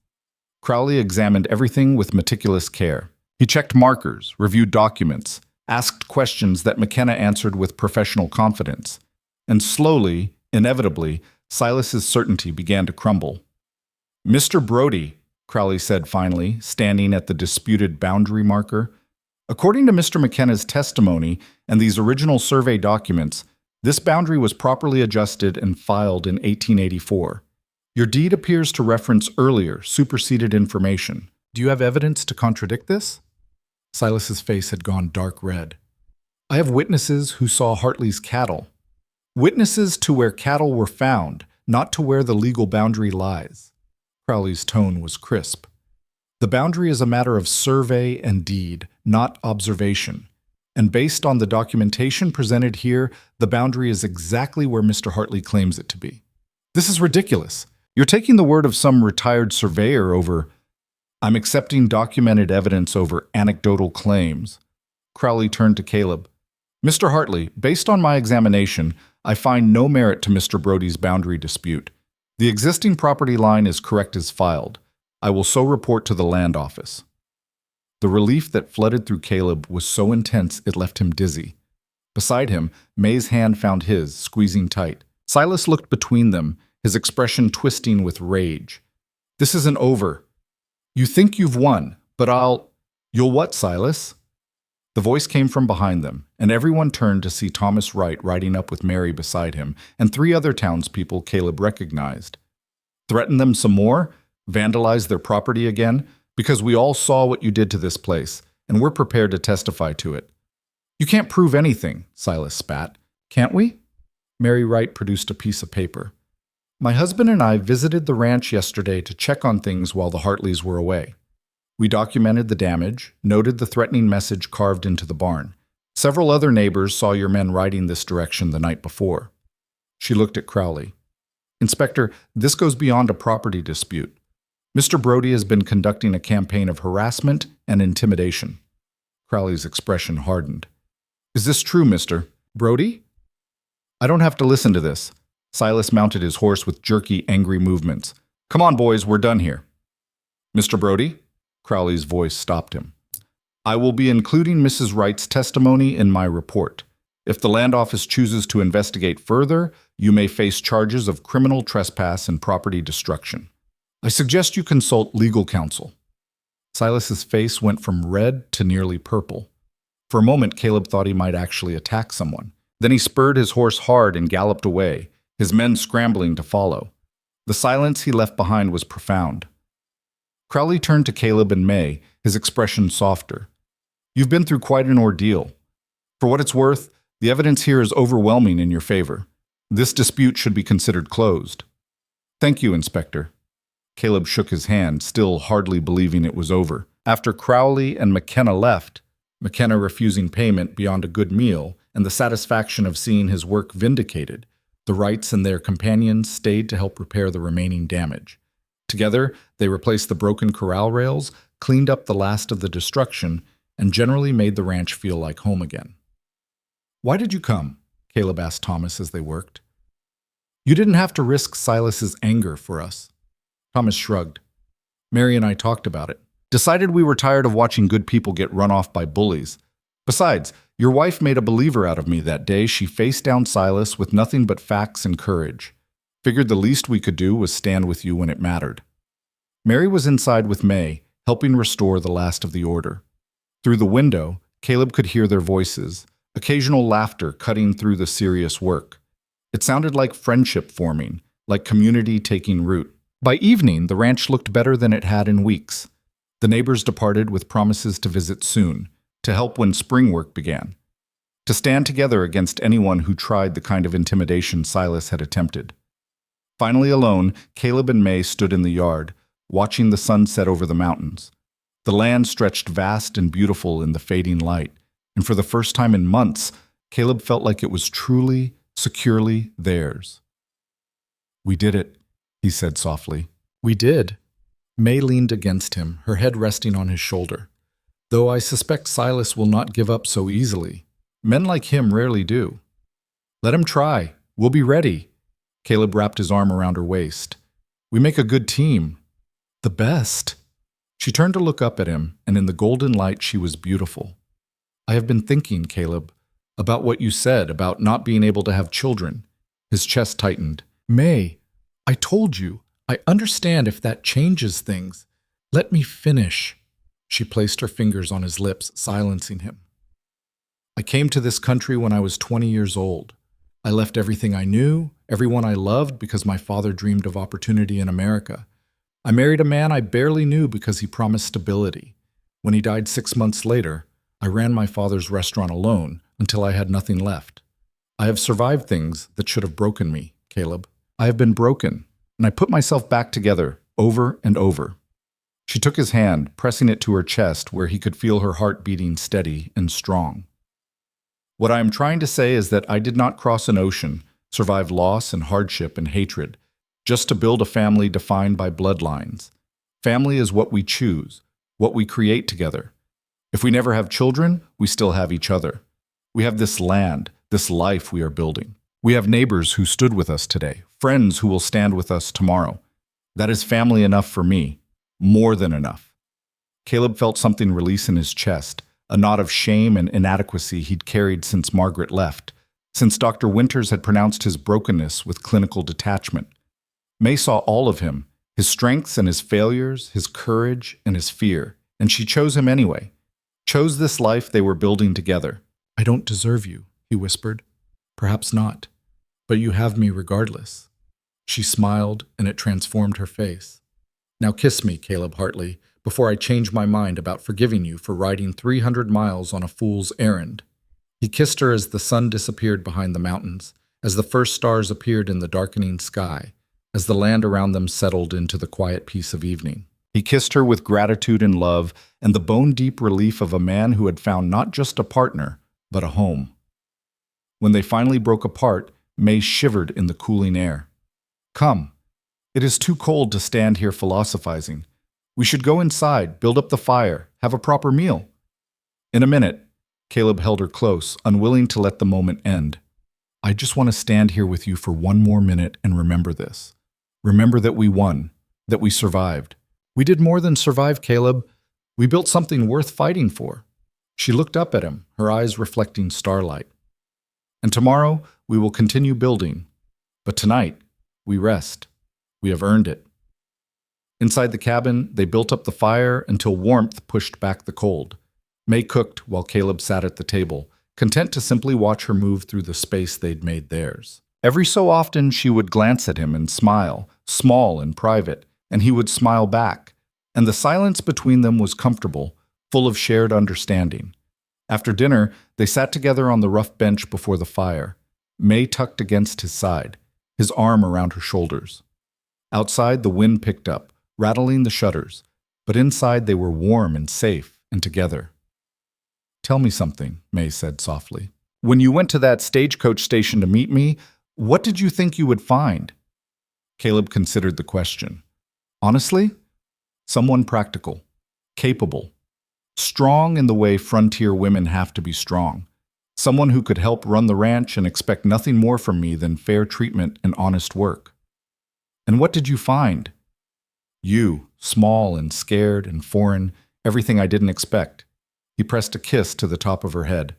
And so much more than I deserved. You're the strongest person I know, May, just not in the way I thought I needed. You fight with intelligence and strategy, with patience and precision. You see solutions where I see only problems. You turn chaos into order just by refusing to accept defeat. You make me sound formidable. You are. You're terrifying, actually, in the best possible way. He smiled against her hair. Remind me never to get on your bad side. She laughed, the sound soft and genuine. I will do my best to remain on your good side then, though I make no promises if you ever again ride 300 miles without proper rest or food. Noted. They fell silent again, watching the fire burn low. Caleb thought about the journey that had brought them to this moment, from strangers standing in a hostile crowd to partners facing down corruption and intimidation. They'd been tested by weather and isolation, by prejudice and violence, by their own fears and inadequacies. And somehow, impossibly, they'd emerged stronger. "Caleb?" May's voice was drowsy, her weight heavy against him. "Hmm? Thank you for not sending me away that first day. For choosing me, even when it would have been easier not to." He tightened his arm around her. "Best decision I ever made." "Even with all the trouble I brought?" "Especially with all the trouble. You make everything worthwhile, May. The struggle, the fear, all of it. Because at the end of each day, I get to come home to you. That's more than I ever thought I'd have." She tilted her head to look at him, her eyes shining in the firelight.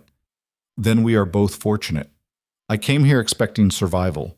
Instead, I found a life worth living." He kissed her then, slow and deep, pouring everything he felt into that connection. And when they finally went to bed, they fell asleep wrapped in each other's arms. The space between them erased completely, two people who'd started as strangers and become something infinitely stronger together. Spring came to Wyoming with the reluctance of a guest unsure of their welcome. The snow retreated slowly, leaving behind mud and exposed earth still hard with frost. But the days grew longer, the sun warmed with more conviction, and gradually the land began to wake from its winter sleep. Caleb stood at the northern fence line on a morning in late March, inspecting the posts May had insisted they reinforce. She'd been right. As usual, the winter had been brutal on the older sections, and without her foresight, they'd be facing repairs now when they could least afford the time. "How does it look?" May called from where she stood with the wagon, a notebook in her hands where she was tracking which sections needed attention before they brought the cattle to summer pasture. "Solid. Your calculations were spot on." He moved to the next post, testing its stability. "We'll need to replace maybe 5 posts total on this whole stretch." "That's better than I feared." She made a note, her pencil moving quickly across the page. In the months since the inspector's visit, she'd taken over more of the ranch's planning and logistics, freeing Caleb to focus on the physical work. They'd fallen into a rhythm that felt natural, each playing to their strengths, covering each other's weaknesses. The money from her Laramie work had carried them through the last of winter, and now with spring cattle sales on the horizon, they were actually ahead financially for the first time since Caleb had bought the place. It wasn't prosperity, not yet, but it was stability, progress. "We should head back," May said, checking the sun's position. "Mary and Thomas are coming for dinner, and I promised to teach her that dumpling recipe." Caleb smiled at the mention of the rights. In the weeks since they'd stood together against Silas, the friendship between the two couples had deepened into something real and lasting. Mary visited at least twice a week, often bringing preserves or fresh bread, always leaving with some new skill May had taught her. Thomas and Caleb had started sharing equipment and labor, making both ranches more efficient. It was the kind of community Caleb had hoped for when he first came to Wyoming but hadn't known how to build. May had built it for them, one careful relationship at a time. They were loading the wagon when they heard riders approaching. Caleb's hand went instinctively to the rifle he now kept within reach, but he relaxed when he recognized the figures, Deputy Marshal James Crawford and his partner, a younger man Caleb didn't know. "Mr. Hartley, Mrs. Hartley." Crawford tipped his hat as he reined in. "Mind if we talk for a minute?" "Of course." Caleb felt May move closer to his side, a subtle shift that spoke of partnership and mutual support. "What's this about?" Crawford dismounted and his expression was serious. "It's about Silas Brody. There's been a development you should know about." Caleb's stomach tightened. They hadn't seen or heard from Silas since the inspector's visit 2 months ago, and he dared to hope the man had finally accepted defeat. Apparently not. What kind of development? "The kind where he's been arrested." Crawford pulled out a document from his saddlebag. Turns out that boundary dispute wasn't his first attempt at land fraud. The Territorial Land Office started investigating after Inspector Crowley filed his report, and they found a pattern. 3 other ranchers in the past 5 years, all of them pressured into selling at below market value after Silas manufactured disputes or damage. May's hand found Caleb's, squeezing tight. "They can prove this?" "They can." McKenna's testimony opened doors. Once investigators started looking closely at Brody's land acquisitions, the pattern became obvious. Falsified surveys, paid-off witnesses, intimidation campaigns. He built his empire on fraud and fear. Crawford's expression was grim. "He's facing federal charges now. Wire fraud, criminal trespass, conspiracy to defraud. He'll likely spend the next 10 years in prison, maybe more. The news should have brought triumph, satisfaction, the sweet taste of justice served. Instead, Caleb felt only a hollow sort of relief, tinged with sadness for what Silas had thrown away. His freedom, his reputation, his future, all for greed and pride. What happens to his ranch? May asked, ever practical. His family? Wife left him last week, took the younger children back to her family in Kansas City. Amos is trying to run the place, but between the legal debts and the seized assets, it's a losing battle. Land office will probably auction most of it to cover restitution for Brody's victims. After Crawford left, Caleb and May stood in the yard for a long moment, processing the information. The threat that had loomed over them for so long was finally, definitively gone. Silas Brody could never hurt them again. "How do you feel?" May asked quietly. Caleb considered the question. "Strange, like I should be happier than I am." "We won, May, completely. So why does it feel so empty?" She looked up at him, understanding in her eyes. "Because victory over a broken man brings no joy.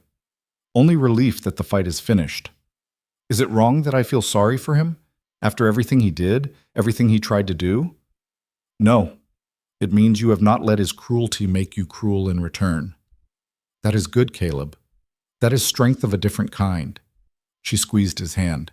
"But do not let pity make you forget what he was willing to do to us. His consequences are his own fault. We simply survived him." They drove back to the ranch in thoughtful silence, and by the time the Wrights arrived that evening, Caleb had made peace with the news. Silas's fate was sealed, and dwelling on it changed nothing. Better to focus on the life they were building, the future spreading out before them like the prairie in summer. Mary brought news of her own that night, announced over May's dumplings with a smile so bright it lit the whole cabin. "I'm expecting," she said, taking Thomas's hand. "The baby should come in October." The joy around the table was genuine and warm. May hugged Mary with fierce delight, and Caleb clasped Thomas's shoulder in congratulation. But later, after the Wrights had left and the cabin was quiet again, May found Caleb standing at the window, staring out at the dark land. "You're thinking about children," she said softly, coming to stand beside him. "How did you know?" "Because I know you, and because I was thinking the same thing."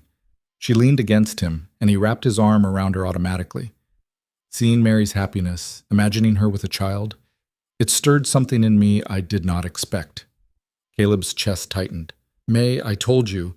I know what you told me. And I meant what I said about family being more than blood." She turned to face him fully. "But Caleb, there are children in this world who need homes.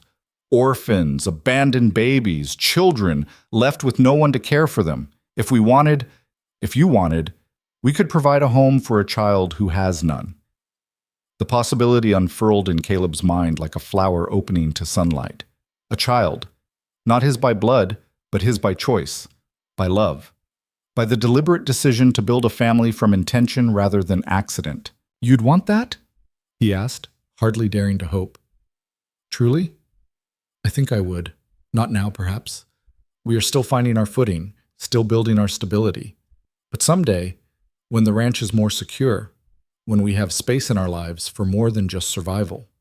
She smiled, tentative but real. "Yes, I think I would like to offer a child the kind of home I wish I had always had. Safe, warm, full of love and purpose." Caleb pulled her close, burying his face in her hair. "Someday, then. When we're ready, we'll find a child who needs us as much as we need them." "Someday," she agreed. "But for now, we have enough to manage. Spring planting, cattle sales, fence repairs, and whatever other challenges this land decides to throw at us." She was right, of course. The work never stopped, and spring brought its own demands. They spent the next weeks in constant motion, repairing winter damage, preparing pastures, sorting cattle for market. Caleb hired 2 ranch hands for the busy season, young men from town grateful for the work, and May managed them with the same efficient competence she brought to everything. One afternoon in early April, Caleb came in from moving cattle to find May at the table with a stack of papers spread before her, her expression troubled. "What's wrong?" "I have been reviewing our finances, planning for next year." She tapped one of the ledgers. "We are doing well, Caleb, better than well. If the cattle sales go as projected, we will have enough not just to survive, but to expand. That's good news. Why do you look worried? Because expansion means decisions. Do we buy more land if the Brody property goes to auction? Invest in better breeding stock? Build a larger barn? She looked up at him. These are choices that will shape our future for years to come. We must choose wisely. Caleb sat across from her, studying the numbers she'd laid out with such care. What do you think we should do? I think we should be cautious. Growth for the sake of growth is how men like Silas lose everything. But strategic investment in quality over quantity. She pulled out another sheet covered in her calculations. If we purchase 20 acres of the Brody land, specifically the section with the spring-fed creek, we would secure our water rights and gain prime grazing. That would be worth more than 100 acres of dry land elsewhere. And breeding stock? One quality bull is worth 10 mediocre ones. If we focus on improving our herd gradually, we build value that compounds over time. She met his eyes. We cannot compete with the large operations by trying to match their scale, but we can compete by offering better quality. That is how we survive long term. The strategy was sound, classic May, patient, precise, focused on sustainable growth rather than quick gains. Caleb found himself grateful once again for her business sense, her ability to see patterns and possibilities he would have missed. Then that's what we'll do. You draw up the plans and I'll make them happen. Same as always. She smiled. Same as always. The cattle sales in May exceeded their projections. Caleb's herd, though small, was healthy and well-maintained, and buyers recognized quality when they saw it. By the time they returned to the ranch with the proceeds, they had enough to make May's planned investments and still have a comfortable reserve. The Brody land auction happened on a scorching day in June. Caleb and May rode into Sweetwater to find the town square packed with ranchers and speculators, all eager to snap up pieces of the failed empire. The auctioneer, a thin man with a voice that carried across the crowd, started with the main house and prime acreage. Those went for prices Caleb couldn't dream of matching, bought by established ranchers looking to expand. But when the smaller parcels came up, the outlying sections, the pieces Silas had accumulated through fraud and intimidation, the bidding was less fierce. The 20 acres with the spring-fed creek came up mid-afternoon. Caleb felt his heart hammering as the auctioneer described the parcel, outlined its boundaries. Beside him, May sat perfectly still, her face composed, but her hand gripping his with white-knuckled intensity. Opening bid $100. Do I hear 100? Caleb raised his hand. 100, thank you, sir. Do I hear 120? A rancher Caleb didn't recognize raised his hand. The bidding went back and forth, climbing in small increments. 120, 140, 160. At 180, the other rancher dropped out, and Caleb held his breath. 180 going once, going twice? Sold! To Mr. Hartley for $180. The relief was dizzying. They'd secured the water rights, guaranteed their ranch's future sustainability. May's careful planning had paid off again. On the way home, she was quiet, her expression thoughtful. What are you thinking? Caleb asked. I am thinking about how much has changed in 6 months. Last winter, we were scrambling to survive, counting every dollar, wondering if we would make it to spring. Now we own more land, have money in reserve, have a plan for the future. She looked at him. It feels almost too good to be true. You worried something will go wrong? I am worried we will forget to appreciate what we have while we have it, that we will always be planning for tomorrow and miss today. She reached across the wagon seat to take his hand. Promise me something, Caleb. Promise that no matter how successful we become, we will not lose sight of why we do this. Not for wealth or status, but to build a life worth living. Together. I promise.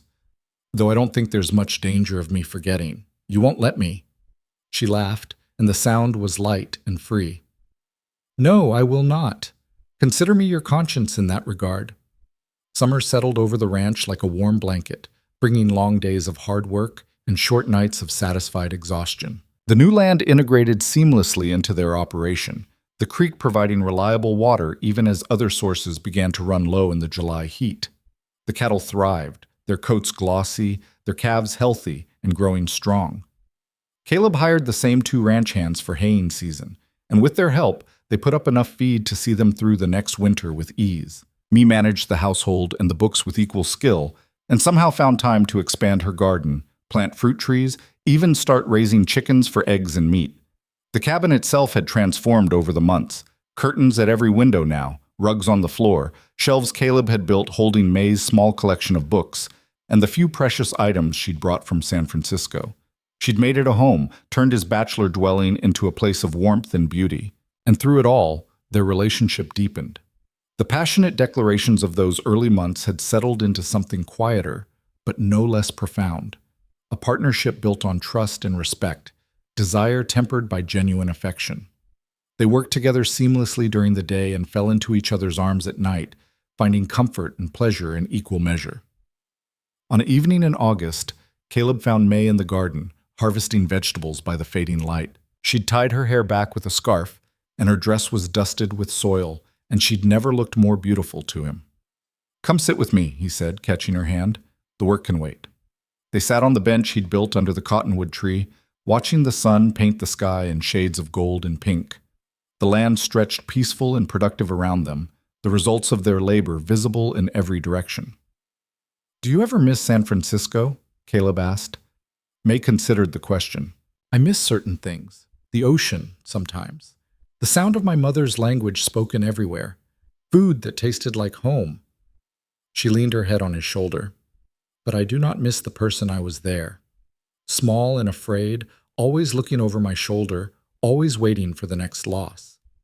Here, I am someone different, someone stronger." "You were always strong. You just didn't have the chance to show it." "Perhaps.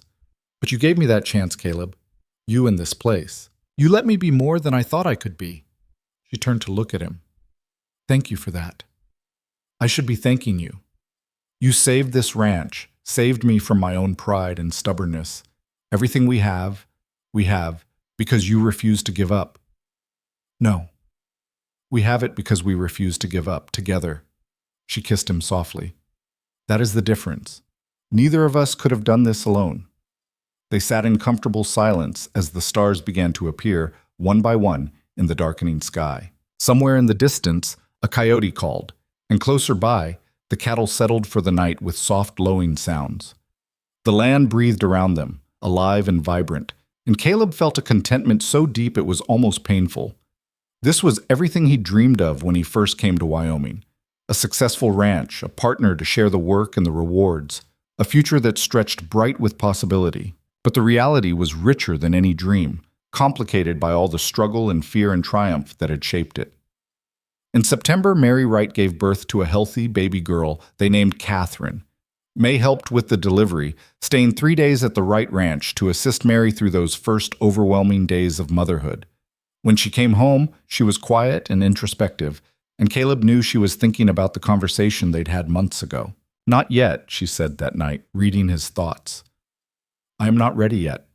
But watching Mary with little Catherine, seeing how much love can exist in such a small person, someday, when the time is right, whenever you're ready, I'll be ready too."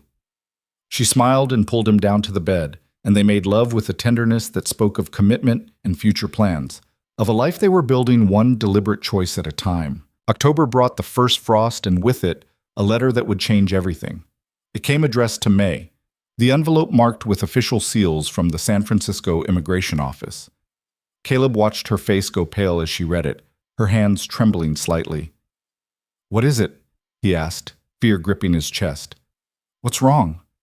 "It is my citizenship application. I filed it 2 years ago, before I left San Francisco, but I never heard back. I thought it had been denied or lost." She looked up at him, and her eyes were bright with tears. "Caleb, they approved it. I am to be naturalized as a United States citizen. The ceremony is in December, in Cheyenne." The joy that flooded through Caleb was fierce and bright. "May, that's incredible. You'll be an American citizen, legal, protected, permanent." "I will be American." She said the word slowly, testing its weight. "After all this time, after everything, I will belong here. Truly belong." They celebrated that night with good whiskey Thomas had given them and a quiet joy that needed no grand gestures. May was becoming American, but more than that, she was securing her future, their future, in a way that went beyond marriage or land ownership. She would have rights and protections, a legal standing that no one could question or challenge. The weeks leading up to the December trip to Cheyenne were filled with preparation. They couldn't both leave the ranch for the days required, so Caleb arranged for the hired hands to stay on and manage the winter feeding while he accompanied May to the capital. Thomas and Mary offered to check on the place daily, ensuring nothing went wrong in their absence. The morning they left, May stood in the cabin doorway, looking back at the home they'd built. "I will return as an American," she said softly. "Is it strange that I feel like I am saying goodbye to something? To who you were, maybe. But you're taking all the important parts with you." Caleb took her hand. "You'll always be Mei Lin Zhao, from Guangdong Province, daughter of immigrants, survivor of loss and hardship. American citizenship doesn't erase that. It just adds another layer to who you are." She squeezed his hand. "Thank you. I needed to hear that." The journey to Cheyenne took 4 days, and they arrived to find the capital city bustling with pre-Christmas activity. They found lodging at a modest hotel, and May spent the evening before the ceremony pressing her best dress and practicing the oath of citizenship she'd memorized. The naturalization ceremony took place in a grand courtroom filled with other immigrants seeking the same dream. There were Irish and Germans, Swedes and Italians, and a handful of Chinese like May, all of them dressed in their finest, all of them wearing expressions of nervous hope. Caleb sat in the gallery and watched as May stood with the other applicants, her back straight, her chin lifted. When the judge asked them to raise their right hands and recite the oath, her voice was clear and steady, each word deliberate and meant. "I hereby declare on oath that I absolutely and entirely renounce and abjure all allegiance to any foreign prince, potentate, state, or sovereignty, and particularly to the Emperor of China, of whom I have heretofore been a subject." Caleb watched her renounce her old allegiance and claim her new one, and felt his chest tighten with pride and love and fierce protective joy. She was choosing this, choosing America, choosing this life, choosing him and the future they were building together. When the judge pronounced them all citizens of the United States, the room erupted in cheers and tears. May turned to find Caleb in the crowd, her face radiant with joy, and he pushed through the press of people to reach her. "Mrs. May Lin Hartley," he said, pulling her into his arms. "American citizen." "American citizen," she repeated, testing the words. Then she laughed, bright and free. "I am American, Caleb, truly, legally, permanently American." They celebrated that night at one of Cheyenne's better restaurants, May in her press dress and Caleb in his one good suit, and talked about the future with the easy confidence of people who'd earned the right to hope. "We should think about building a larger house," May said over dessert. "The cabin is wonderful, but if we are to have children someday, we will need more space." "You're serious about that? About adopting?" "I am. Not immediately, but perhaps next year. There is an orphanage in Laramie. I inquired while I was working there. They have children who need homes, good families willing to take them in." She looked at him intently. "Would that make you happy, Caleb? To be a father, even if not by blood?" "More than happy. Honored." He reached across the table to take her hand. "Let's do it right. Build the addition to the house first. Make sure we can provide properly. Then we'll go to Laramie and see about giving a child the kind of home they deserve." Her smile was radiant. "Then that is what we will do." They returned to the ranch just before Christmas to find everything in good order. The hands had managed well, the cattle were healthy, and the land lay quiet under a fresh blanket of snow. Thomas and Mary visited on Christmas Eve, bringing little Catherine and a sense of celebration that filled the cabin with warmth and laughter. After they left, Caleb and May sat by the fire, the quiet of the winter night settling around them. Caleb thought about the year that had passed, the struggles and triumphs, the fear and joy, the moments of despair and the eventual victory. They'd survived Silas's intimidation, secured their land, built their prosperity, and strengthened their love into something unshakable. "What are you thinking about?" May asked, her head resting on his shoulder. "About how far we've come. This time last year, we were strangers sharing a bed out of necessity. Now we are partners, friends, lovers." She lifted her head to look at him. "Everything I hoped for, and more than I dreamed possible." "Same here." He kissed her forehead. "You know what I'm grateful for most?" "What?" "That you stepped off that stagecoach, that you didn't get back on when everyone expected you to, that you gave us, a chance. I am grateful too, for your kindness that first day, for your protection and partnership since, for the life we have built together. She settled back against him. And I am grateful for what we will build tomorrow, and the day after, and all the days to come. Outside, the wind picked up, driving snow against the windows. But inside, the fire burned warm and bright, and Caleb held his wife close, this remarkable woman who'd crossed an ocean and a continent to find him, to build this life, to become American while remaining fundamentally herself. They sat in comfortable silence, watching the flames dance, and Caleb felt the future stretching out before them like the Wyoming prairie in summer, vast and beautiful and full of possibility. There would be challenges still to come, he knew. The land would test them, weather and chance, and human nature would throw obstacles in their path. But they'd proven they could face anything together. They'd turned a desperate arrangement into genuine love, transformed isolation into community, built prosperity from nothing but determination and mutual support. Whatever tomorrow brought, they would face it the same way they'd faced everything else. Together, with courage and intelligence and the quiet strength that came from knowing they were building something that would last. The fire burned low, and eventually they went to bed, May tucked against Caleb's chest, his arms wrapped protectively around her. In the darkness, he listened to her breathing slow into sleep and felt a contentment so profound it was almost overwhelming. This was home. Not just the land or the cabin or the ranch, but this, the warmth of her body against his, the sound of her breath, the knowledge that tomorrow she would be there when he woke, ready to face another day of building their shared future. I love you, he whispered into her hair, not expecting a response. But her hand found his beneath the blankets, squeezing gently. I love you too, always.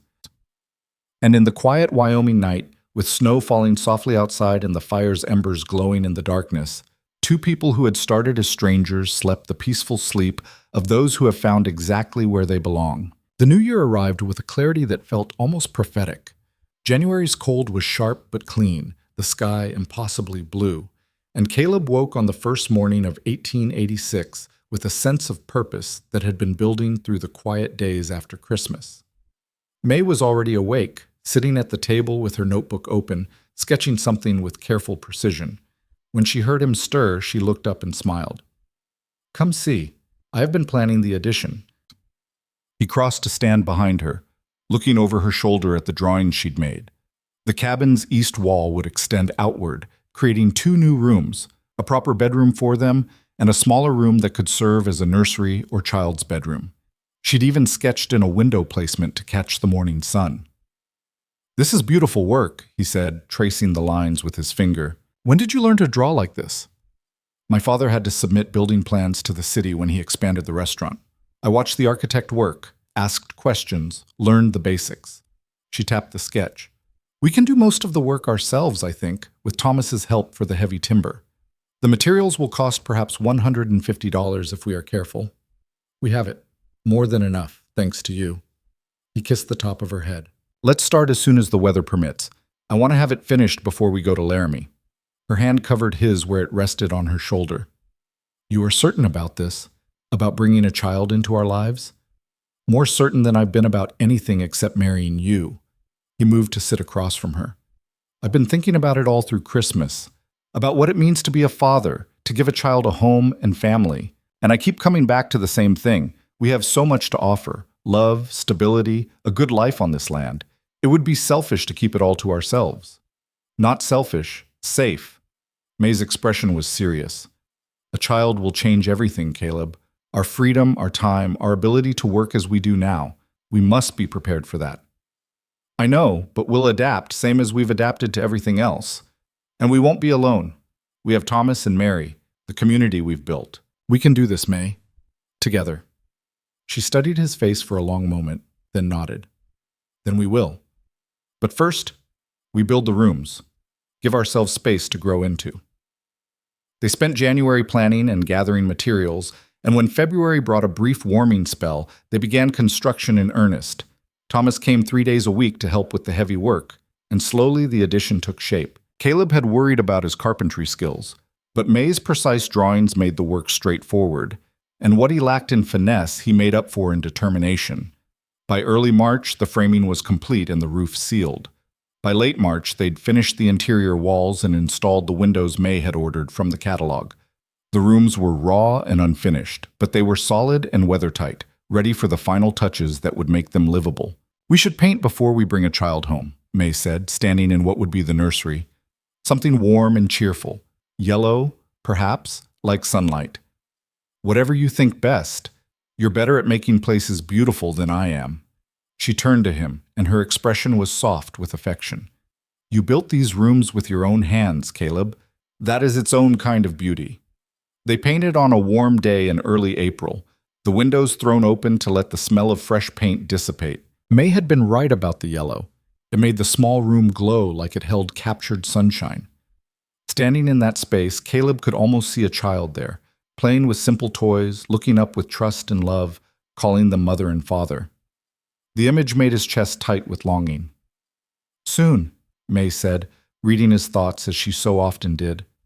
"We will go to Laramie next week, see what possibilities await us." The journey to Laramie felt different this time. Not flight or necessity, but choice, purpose. The deliberate decision to expand their family through intention rather than accident. They arrived on a Tuesday afternoon and went directly to the Children's Aid Society, a modest brick building on the edge of town that May had visited during her previous stay. The director, Mrs. Agnes Walsh, was a formidable woman in her 50s with iron gray hair and eyes that missed nothing. She received them in a tidy office filled with files and photographs of children who'd been placed in homes over the years.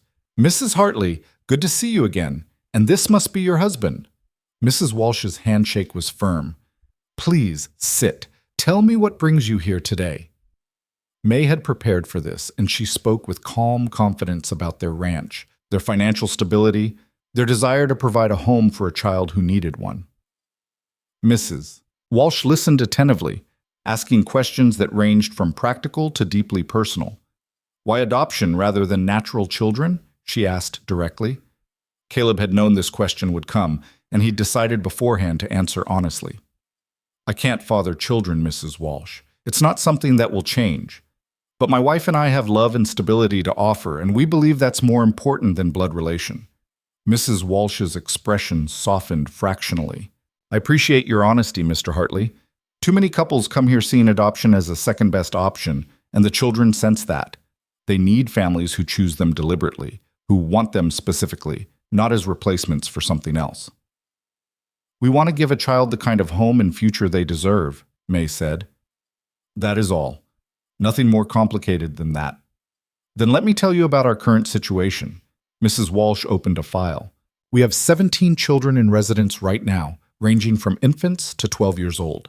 Most families who come here want babies, understandable, but it leaves our older children without prospects. I have to ask, would you consider an older child? Someone who's been passed over, who needs a home desperately, but isn't a perfect infant?" Caleb glanced at May, saw his own thoughts reflected in her eyes. They hadn't discussed this specifically, but the answer felt obvious. "Yes," May said. "We would consider an older child." Mrs. Walsh stood. "Come with me. There's someone I'd like you to meet." She led them through the building to a sunny room where several children were engaged in lessons with a young teacher.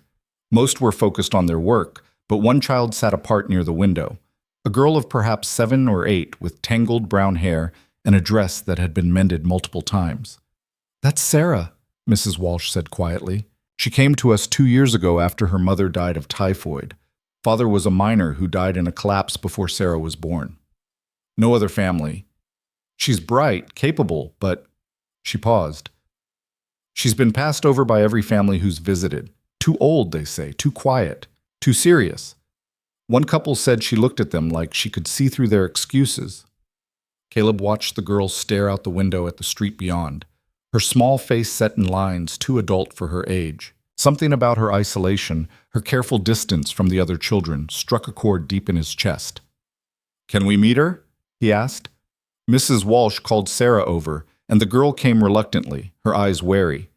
Up close, Caleb could see she had her mother's bone structure, delicate but with the promise of strength, and eyes that were startlingly blue in her thin face.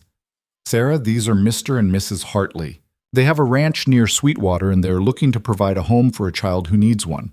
Would you like to talk with them for a bit? Sarah's eyes moved between Caleb and May, assessing, judging. Why do you want a kid?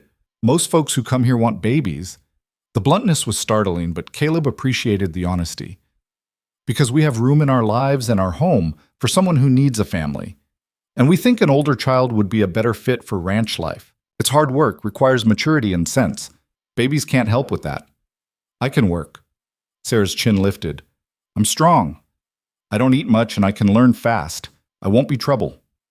The words were heartbreaking in their desperation, the plea of a child who'd learned to market herself as a commodity rather than a person deserving of love.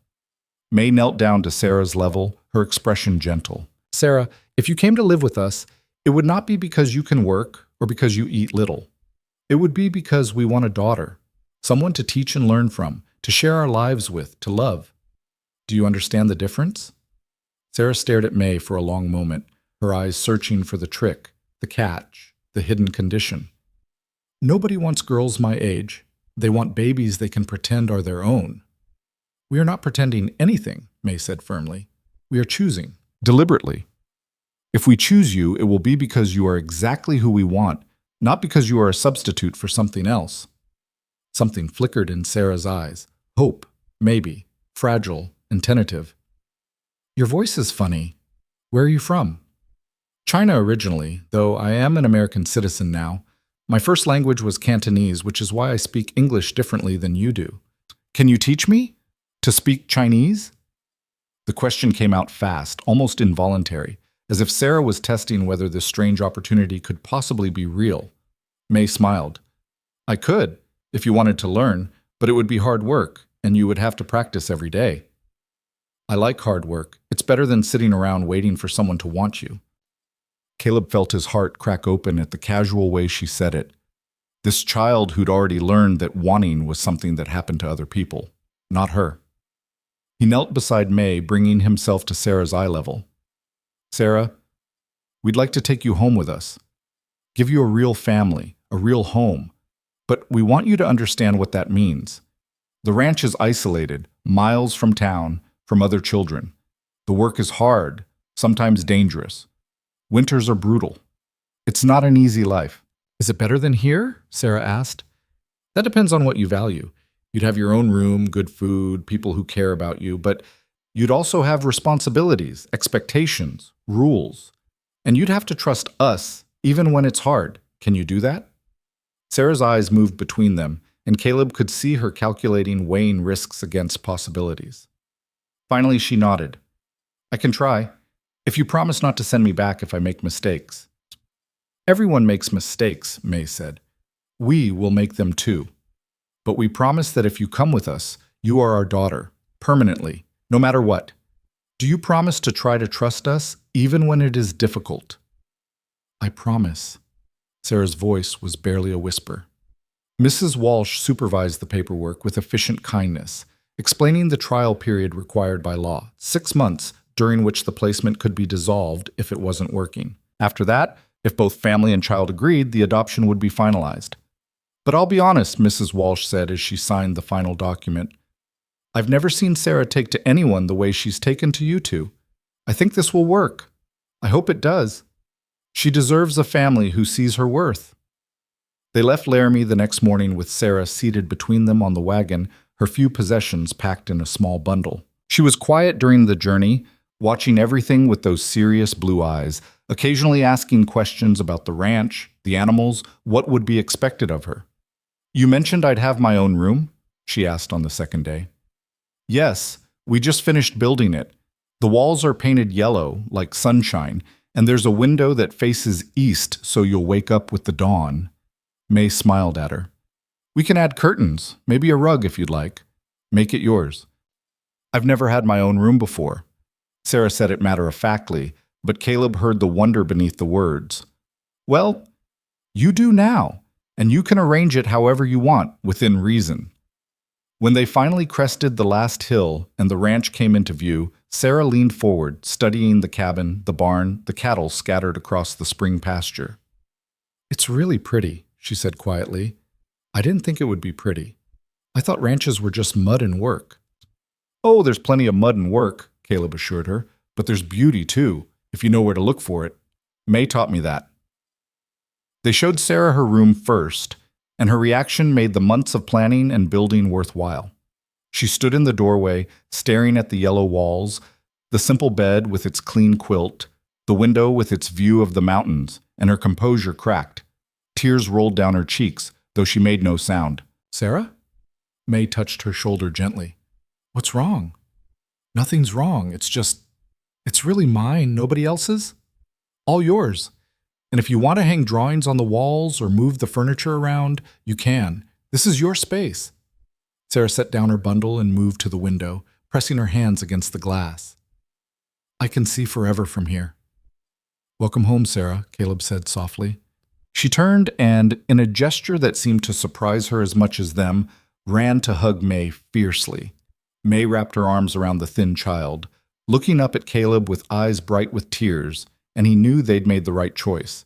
The first weeks were an adjustment for everyone. Sarah was so accustomed to institutional life that she struggled with the freedom of ranch living. She asked permission for everything, to get a drink of water, to go outside, to speak during meals. Gradually, they helped her understand that this was her home, that she didn't need permission to exist within it. The work was harder for her to adjust to. She'd promised she could handle it, but the reality of ranch life was more demanding than she'd anticipated. Still, she tried with a determination that was sometimes heartbreaking to watch, pushing herself past exhaustion because she was terrified of being sent back.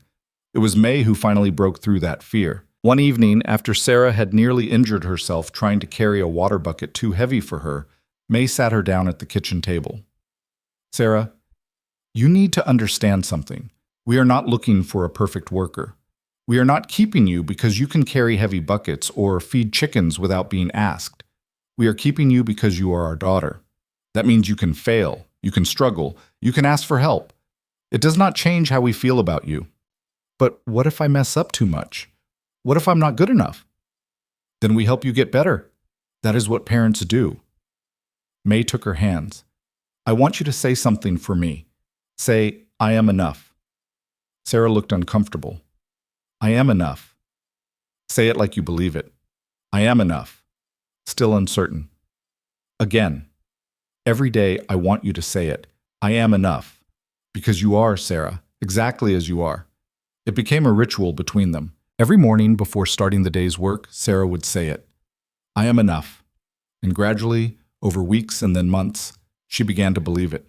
She learned quickly, as she'd promised. May taught her to read Chinese characters alongside her regular schoolwork, and Sarah absorbed both with fierce concentration.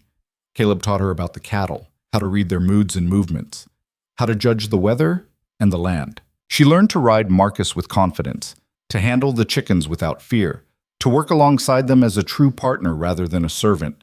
And slowly, the wariness in her eyes began to fade, replaced by something that looked like trust, like happiness. In June, Thomas and Mary brought Catherine to visit, and Sarah was entranced by the baby. She held her with careful reverence, and Mary, who'd seen Sarah's transformation over the past months, offered to teach her about caring for infants. You're good with her, Mary observed, natural and gentle. That's a gift, Sarah. The praise made Sarah glow, and later that night she asked May, do you think maybe someday you might want another kid? A baby, I mean? May glanced at Caleb across the table. Why do you ask? Because I'd be a good big sister. I could help, and I wouldn't be jealous or nothing, I promise. I just thought it might be nice to have a little brother or sister. She paused. But only if you wanted to. I'm enough on my own, right? You're absolutely enough, Caleb assured her. But if we did decide to adopt again someday, knowing you'd welcome a sibling makes that possibility more real. Sarah's smile was brilliant. Really? You'd think about it? We'll think about it. But Sarah, that's a conversation for the future. For now, we're still learning to be a family of 3. Let's get good at that first. As summer deepened into autumn, the trial period misses. Walsh had mentioned drew to a close. On a crisp September morning, the 3 of them rode into Laramie for the final adoption hearing. Sarah had been quiet the whole journey, and Caleb finally asked her what was wrong. What if the judge says no? What if he thinks I'm not good enough to be your kid for real? That's not how it works, May explained. The judge will ask if we want to proceed with the adoption and if you want to proceed. If we all agree, the adoption is finalized. But Sarah, you need to understand, this is your choice too. If you've changed your mind, if you want to go back to the society, you can say so. We won't be angry.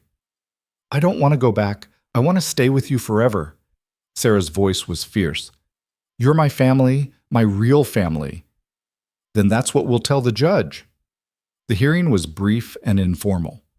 Judge Morrison, a kindly man in his 60s, asked each of them simple questions. Did the Hartleys wish to finalize the adoption?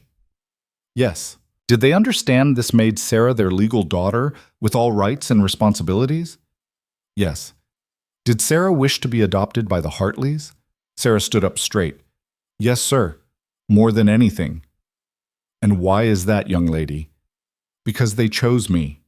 Not a baby, not somebody perfect, but me. They see me, really see me, and they love me anyway. That's what family is supposed to be. The judge smiled. I couldn't have said it better myself. By the authority vested in me by the territory of Wyoming, I hereby finalize the adoption of Sarah Elizabeth Walsh into the family of Caleb and Maylin Hartley. Sarah, you are now legally their daughter. Congratulations to all of you. Sarah launched herself at them, hugging both Caleb and May with a fierceness that took their breath away. Thank you, she whispered. Thank you for choosing me. They celebrated that night at the same restaurant where Caleb and May had celebrated her citizenship, and Sarah's joy was infectious. She'd never been to a restaurant before, never ordered from a menu or eaten food she hadn't helped prepare. Every small luxury was a wonder to her, and watching her delight reminded Caleb of how much they had to be grateful for. On the ride home, Sarah fell asleep between them, her head resting on May's shoulder, complete trust written in every line of her relaxed body. Caleb looked at his wife and daughter, his family, and felt a completeness he'd never known was possible. Autumn brought harvest and preparation for winter, and Sarah threw herself into the work with enthusiasm. She'd grown taller over the summer months, filled out some, lost the gray tinge of institutional malnutrition. She laughed more readily now, asked questions without fear, expressed opinions and preferences without apologizing for them. She was becoming who she was meant to be, and it was beautiful to watch. In October, a letter arrived from San Francisco. May opened it with trembling hands, her face going pale as she read. What is it? Caleb asked, moving to her side. It's from the estate lawyer handling my father's affairs. Apparently there was a legal dispute about the sale of the restaurant. The merchant who forced me to sell was investigated for fraud. The sale has been ruled invalid, and the property has been sold at fair market value. After legal fees and debts, there is... She looked up at him, her eyes wide. There is nearly $800, Caleb, my inheritance, finally released. The sum was staggering, more than they'd made in 2 years of ranching, more than enough to transform their operation completely. What do you want to do with it? Caleb asked. May looked around the cabin at Sarah doing her lessons at the table, at the life they'd built from almost nothing. I want to invest it in our future, purchase better breeding stock, perhaps acquire more land if any becomes available, build something lasting, something we can pass on to Sarah and any other children we might bring into our family. Other children? Sarah looked up from her slate, hope blazing in her eyes. You mean it? You'd really adopt again? May smiled. Perhaps. When the time is right. Would you like that? I'd love it. Being a big sister sounds like the best job in the world. They used May's inheritance wisely, following the same careful strategy she'd employed from the beginning. They purchased a prize bull from a breeder in Colorado, bought 20 more acres adjacent to their property when it came available, and set aside a substantial reserve for emergencies and opportunities. The ranch prospered in ways they'd barely dared imagine. By the time the second anniversary of May's arrival rolled around, they had one of the most respected operations in the territory. Not the largest, but known for quality stock and innovative management. Caleb had been elected to the Territorial Cattlemen's Association, and May's bookkeeping skills had made her a sought-after consultant for other ranchers struggling to make their operations profitable. But more than prosperity, they'd built community.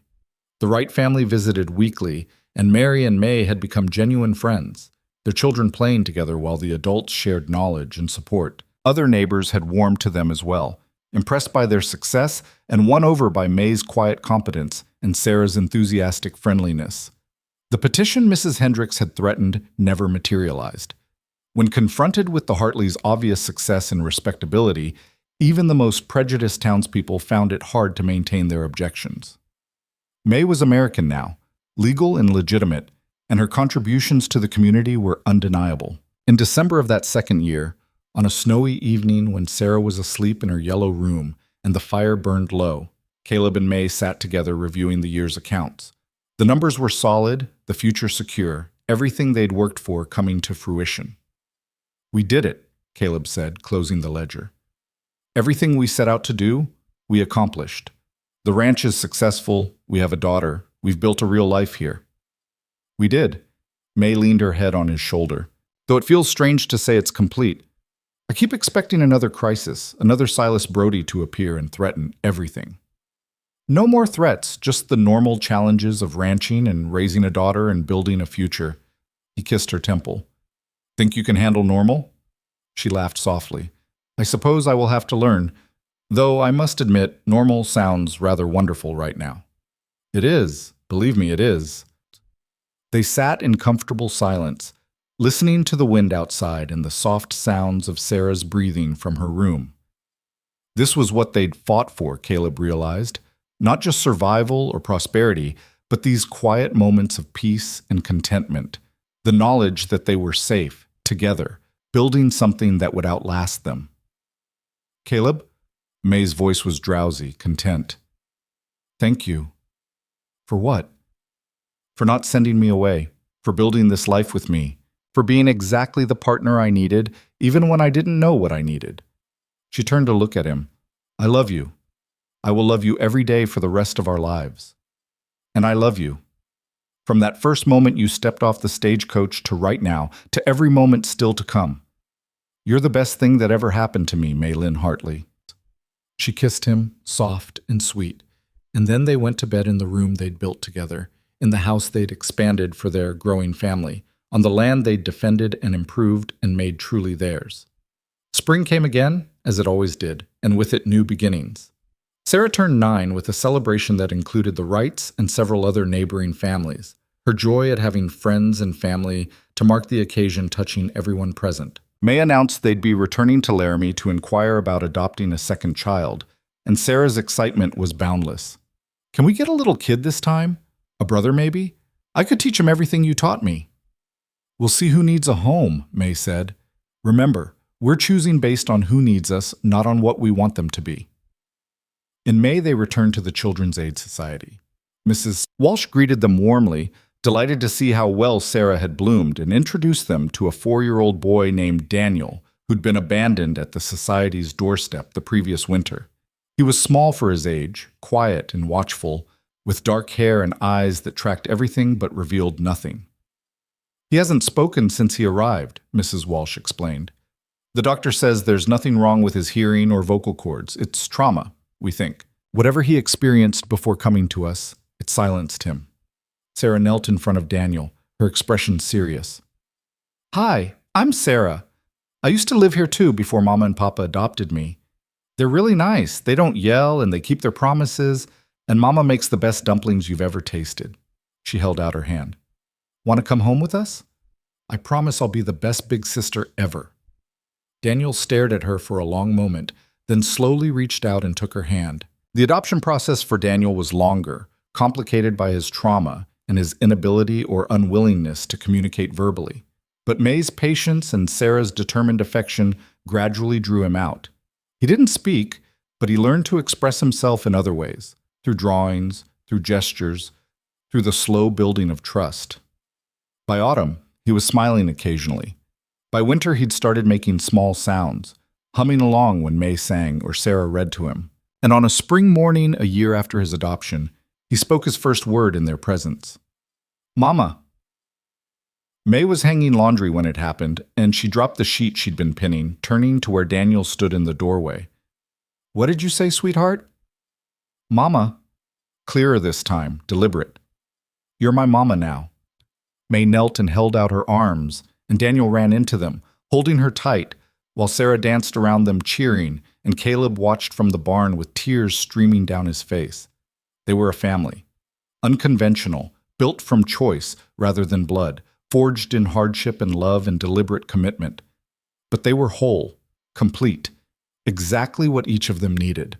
The years that followed brought their share of challenges. Droughts and hard winters, cattle disease and market fluctuations, the endless small crises of ranching life. But they faced each challenge together, drawing strength from each other, from the community they'd built, from the knowledge that they were fighting for something worth preserving. Sarah grew into a capable young woman, as comfortable on horseback as in the kitchen, fluent in both English and Cantonese. Her early wariness transformed into confidence and competence. She took over more of the ranch management as she got older, learning from both Caleb and May, developing her own ideas about how to improve and expand. Daniel remained quiet, but his silence was no longer born of trauma. He simply preferred observation to speech, expression through action rather than words. He had a gift with animals that bordered on uncanny, able to calm a spooked horse or diagnose a sick cow with just a look and a gentle touch. The ranch hands called him the Whisperer, and Caleb thought there could be no higher compliment. May remained the heart of their operation, her strategic mind and careful planning keeping them profitable even in lean years. But she was more than the ranch's bookkeeper. She was its conscience, its moral center, the one who reminded them that success meant nothing if it came at the cost of their values or their relationships. And Caleb, watching his family grow and thrive, understood finally what it meant to be complete. Not because he'd achieved every dream or overcome every limitation, but because he'd found people who loved him, not despite his flaws, but including them. People who'd chosen him as deliberately as he'd chosen them. On a summer evening when Sarah was 17 and Daniel was 12, the family sat on the porch Caleb had built to take advantage of the view. The ranch spread before them, transformed from the struggling operation Caleb had purchased into a prosperous, well-managed enterprise that would provide for them, and eventually for Sarah and Daniel's own families. "Papa?" Sarah leaned against his shoulder, comfortable and casual. "Do you ever think about how different things could have been? If Mama hadn't gotten off that stagecoach?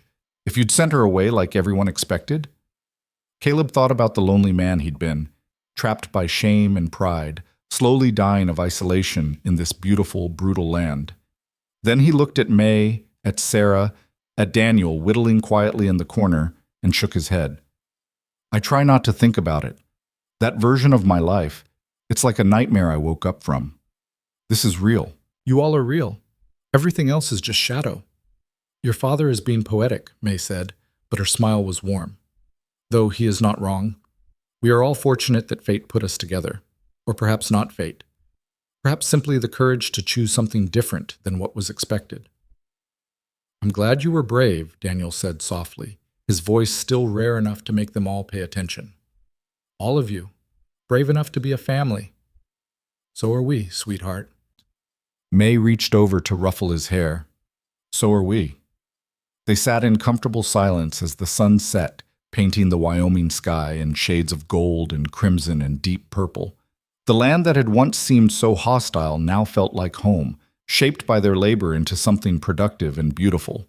The community that had rejected May now embraced all of them, won over by time and persistence, and the simple fact of their success. But more than the land or the prosperity or the community's acceptance, what mattered was this: the four of them together, bound by choice and love and shared struggle. A family built deliberately, piece by careful piece, from broken parts and desperate chances, and the stubborn refusal to accept that love had to look a certain way to be real. That night, after the children were asleep, Caleb and May stood in the doorway of their bedroom, looking at the life they'd built, the house they'd expanded with their own hands, the children who'd chosen them as parents, the ranch that represented years of backbreaking work and careful planning. "No regrets?" Caleb asked. May turned to him, her face lit by lamplight, beautiful in ways that had nothing to do with convention and everything to do with character and strength and the fierce love she'd shown him from the beginning. "Not a single one." "You?"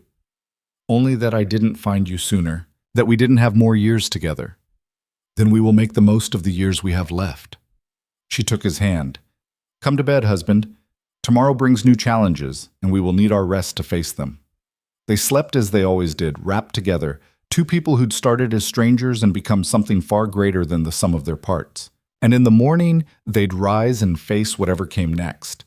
Together, as partners, as lovers, as parents, as the foundation of a family that would endure long after they were gone. The Wyoming wind sang outside, carrying the scent of sage and grass, and the promise of seasons still to come. And inside, in the house built from determination and love, 4 people slept peacefully, secure in the knowledge that they were exactly where they belonged. This was the story of how a lonely rancher and a desperate immigrant and 2 orphaned children found each other across time and distance and built something beautiful from nothing but courage and stubborn hope. This was the story of how a marriage of convenience became a partnership of choice, how survival became prosperity, how strangers became family. This was their story. And it was enough. More than enough.